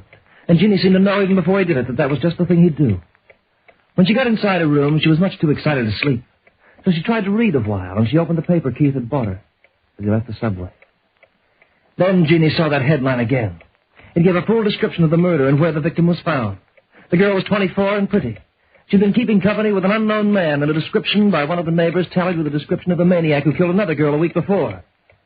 The description followed, and Jeannie read it aloud to herself. 5 feet 10, nice looking, dressed in perfect taste. He flatters the girls he meets with his continental manners, and his voice is low and soft. He's never seen without a derby hat. His gloves are always new. By profession, he claims to be an actor. You know, there are people in the world who never grow old, even though they live to be 100 years old. Somehow they shoulder their cares very lightly, and their minds remained young and strong. Jeannie Clare's mind was young and it was strong, but she grew up far beyond her years when she read that paper. She just sat there and shook her pretty head in a funny sort of a way. You could see she didn't want to believe what she read. She was trying to convince herself it was only a coincidence. Well, Jeannie, perhaps it is. There are many men who could answer that description, and lots of them could be actors. Only this particular man is the man you love. Remember that. But suddenly Jeannie noticed another fact. The man they were after had come from Chicago. They traced him to New York from there. Well, that was different. Hadn't Keith told her his folks lived in St. Louis? Of course he had. At least twice. Jeannie laughed in relief. Then fell asleep on the couch from sheer nervous exhaustion. The next evening, as she and Keith walked up the street after dinner, Jeannie was ashamed of herself for ever having the thought she'd had. He was so tall and straight in his well-kept clothes, and she felt proud just to be walking by his side. Somehow he was even nicer than he'd ever been before. And he started to tell her about the play he was in. The melodrama, Jeannie. A what? You know, a play about crime. Oh. Not the usual one, though. Well, I think it ought to be a hit. I hope so, Keith. You know, I guess ordinarily I wouldn't have taken a part like that. Ah, you know the way I am, Jeannie. I worship Shakespeare. I'd rather carry a sword in Hamlet than have a lead in any comedy in town. But, I don't know. This part should give me the foothold I need. And, at least I'll start to make enough money to plan for the future. You mean you took this part? Just for me, Keith. Let's say I took it for both of us, and we'll let it go at that, huh? Hey, would you like to see a rehearsal one day? Oh, I sure would. You won't let it scare you, I hope. Scare me? Well, the play is pretty violent. In fact, it's quite a shock. You see, it involves a homicidal maniac, a man who likes to kill for pleasure.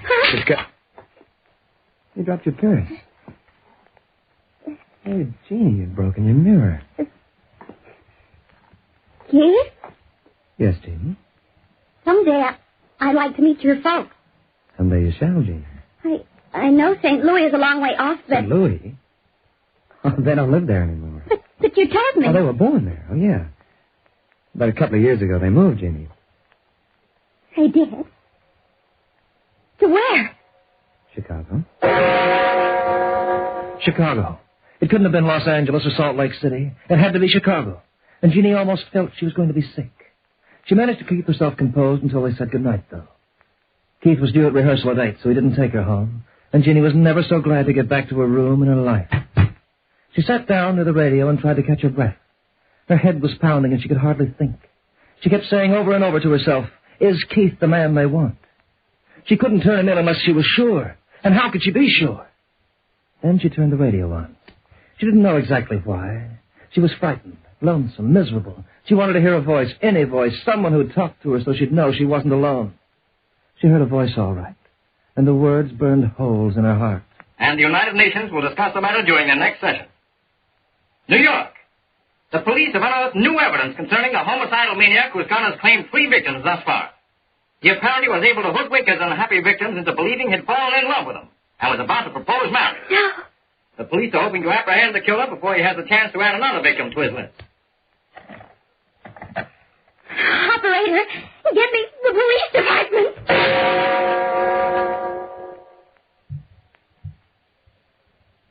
She gave them her name and told them where he worked. He'd be at the theater now, she said, in rehearsal. They promised to send a squad car and a detective over to her place in 15 minutes for her protection. 15 minutes. That wasn't long by the usual standards. But as Jeannie hung up, she began to experience the most harrowing 15 minutes of her life. Jeannie! Jeannie, you're there! Keith? Jeannie?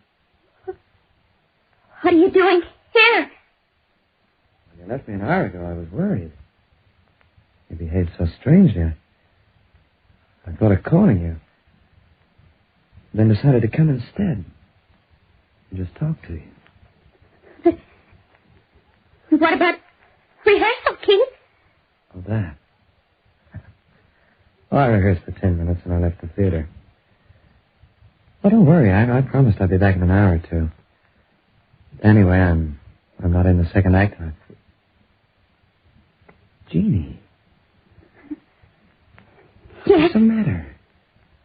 Why do you keep moving away from me like that? I haven't been moving away. What's happened? Why do you stare at me? Almost as though you're afraid. I wish you'd leave me alone for a while. Just a little while, Keith. Jeannie, you've got to tell me what's wrong. Has it been because I haven't asked you to marry me yet? No, it's not that. Jeannie, come here. Jeannie had moved to the other end of the room, and her back was against the wall. 15 minutes, they told her. It would take a detective 15 minutes to arrive, but 15 minutes might be too late. Keith kept coming closer, smiling, talking, his hands and arms stretched out. Then she saw a bulge in his right-hand coat pocket, and she knew it was a gun. Jeannie, darling, what's the matter? You mustn't be afraid of me. His hands were on her shoulders now, and he was pulling her close. For a moment, she could hardly breathe. And then she let him kiss her. She had to, because she wanted to get hold of that gun. Oh, Jeannie. Inch by inch, her hand crept toward his pocket, and then inside. She felt the trigger, and then the handle, and with all the strength she had left, she pulled it out and fired.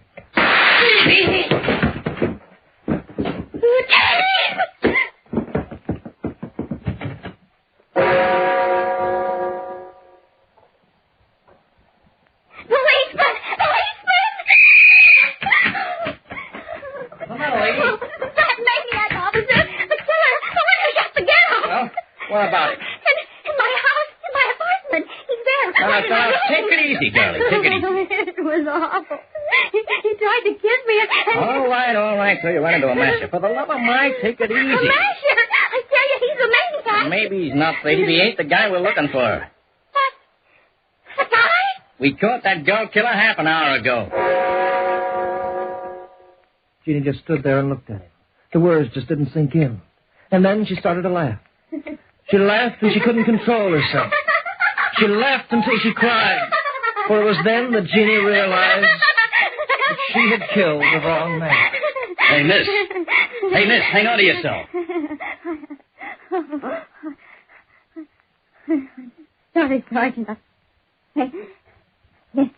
That officer must have thought that I was the one who was crazy when he brought me here. Well, now we'll see when he gets back. Just relax. Take it easy. What?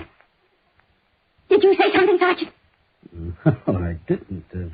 Look behind you. Jeannie.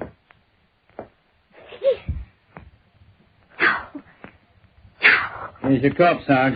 Only ain't so stiff. Walk down here by yourself. And there's the rod, filled with blanks. Can you beat it?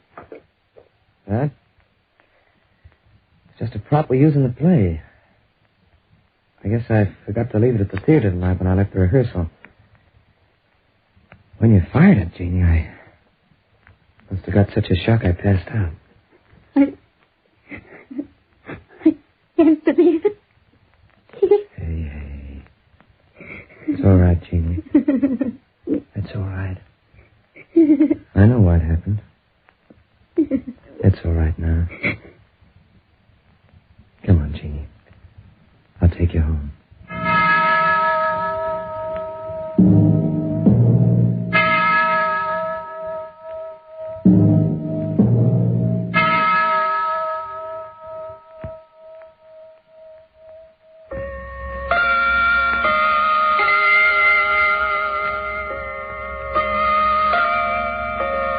And that's the story of Jeannie Clare as recorded by the clock. Well, I see we've used up our allotted span, but the clock keeps running, and the hands keep moving around. So, good people, accept each minute with gratitude and with joy. Time is good to most of you, and most of you make good use of time. But remember, it's later than you think, so use your time well this week. And return again to listen to The Clock. The Clock will be heard again next week, same time, same station. This program is written by Lawrence Clee, and you heard Hart McGuire as the Clock. And as Jeannie, Wendy Playfair. As Keith, John Million. Others in the cast were Joan Lander, Derek Barnes, and Joe McCormick. The Clock is directed by John Saul, a Grace Gibson radio production.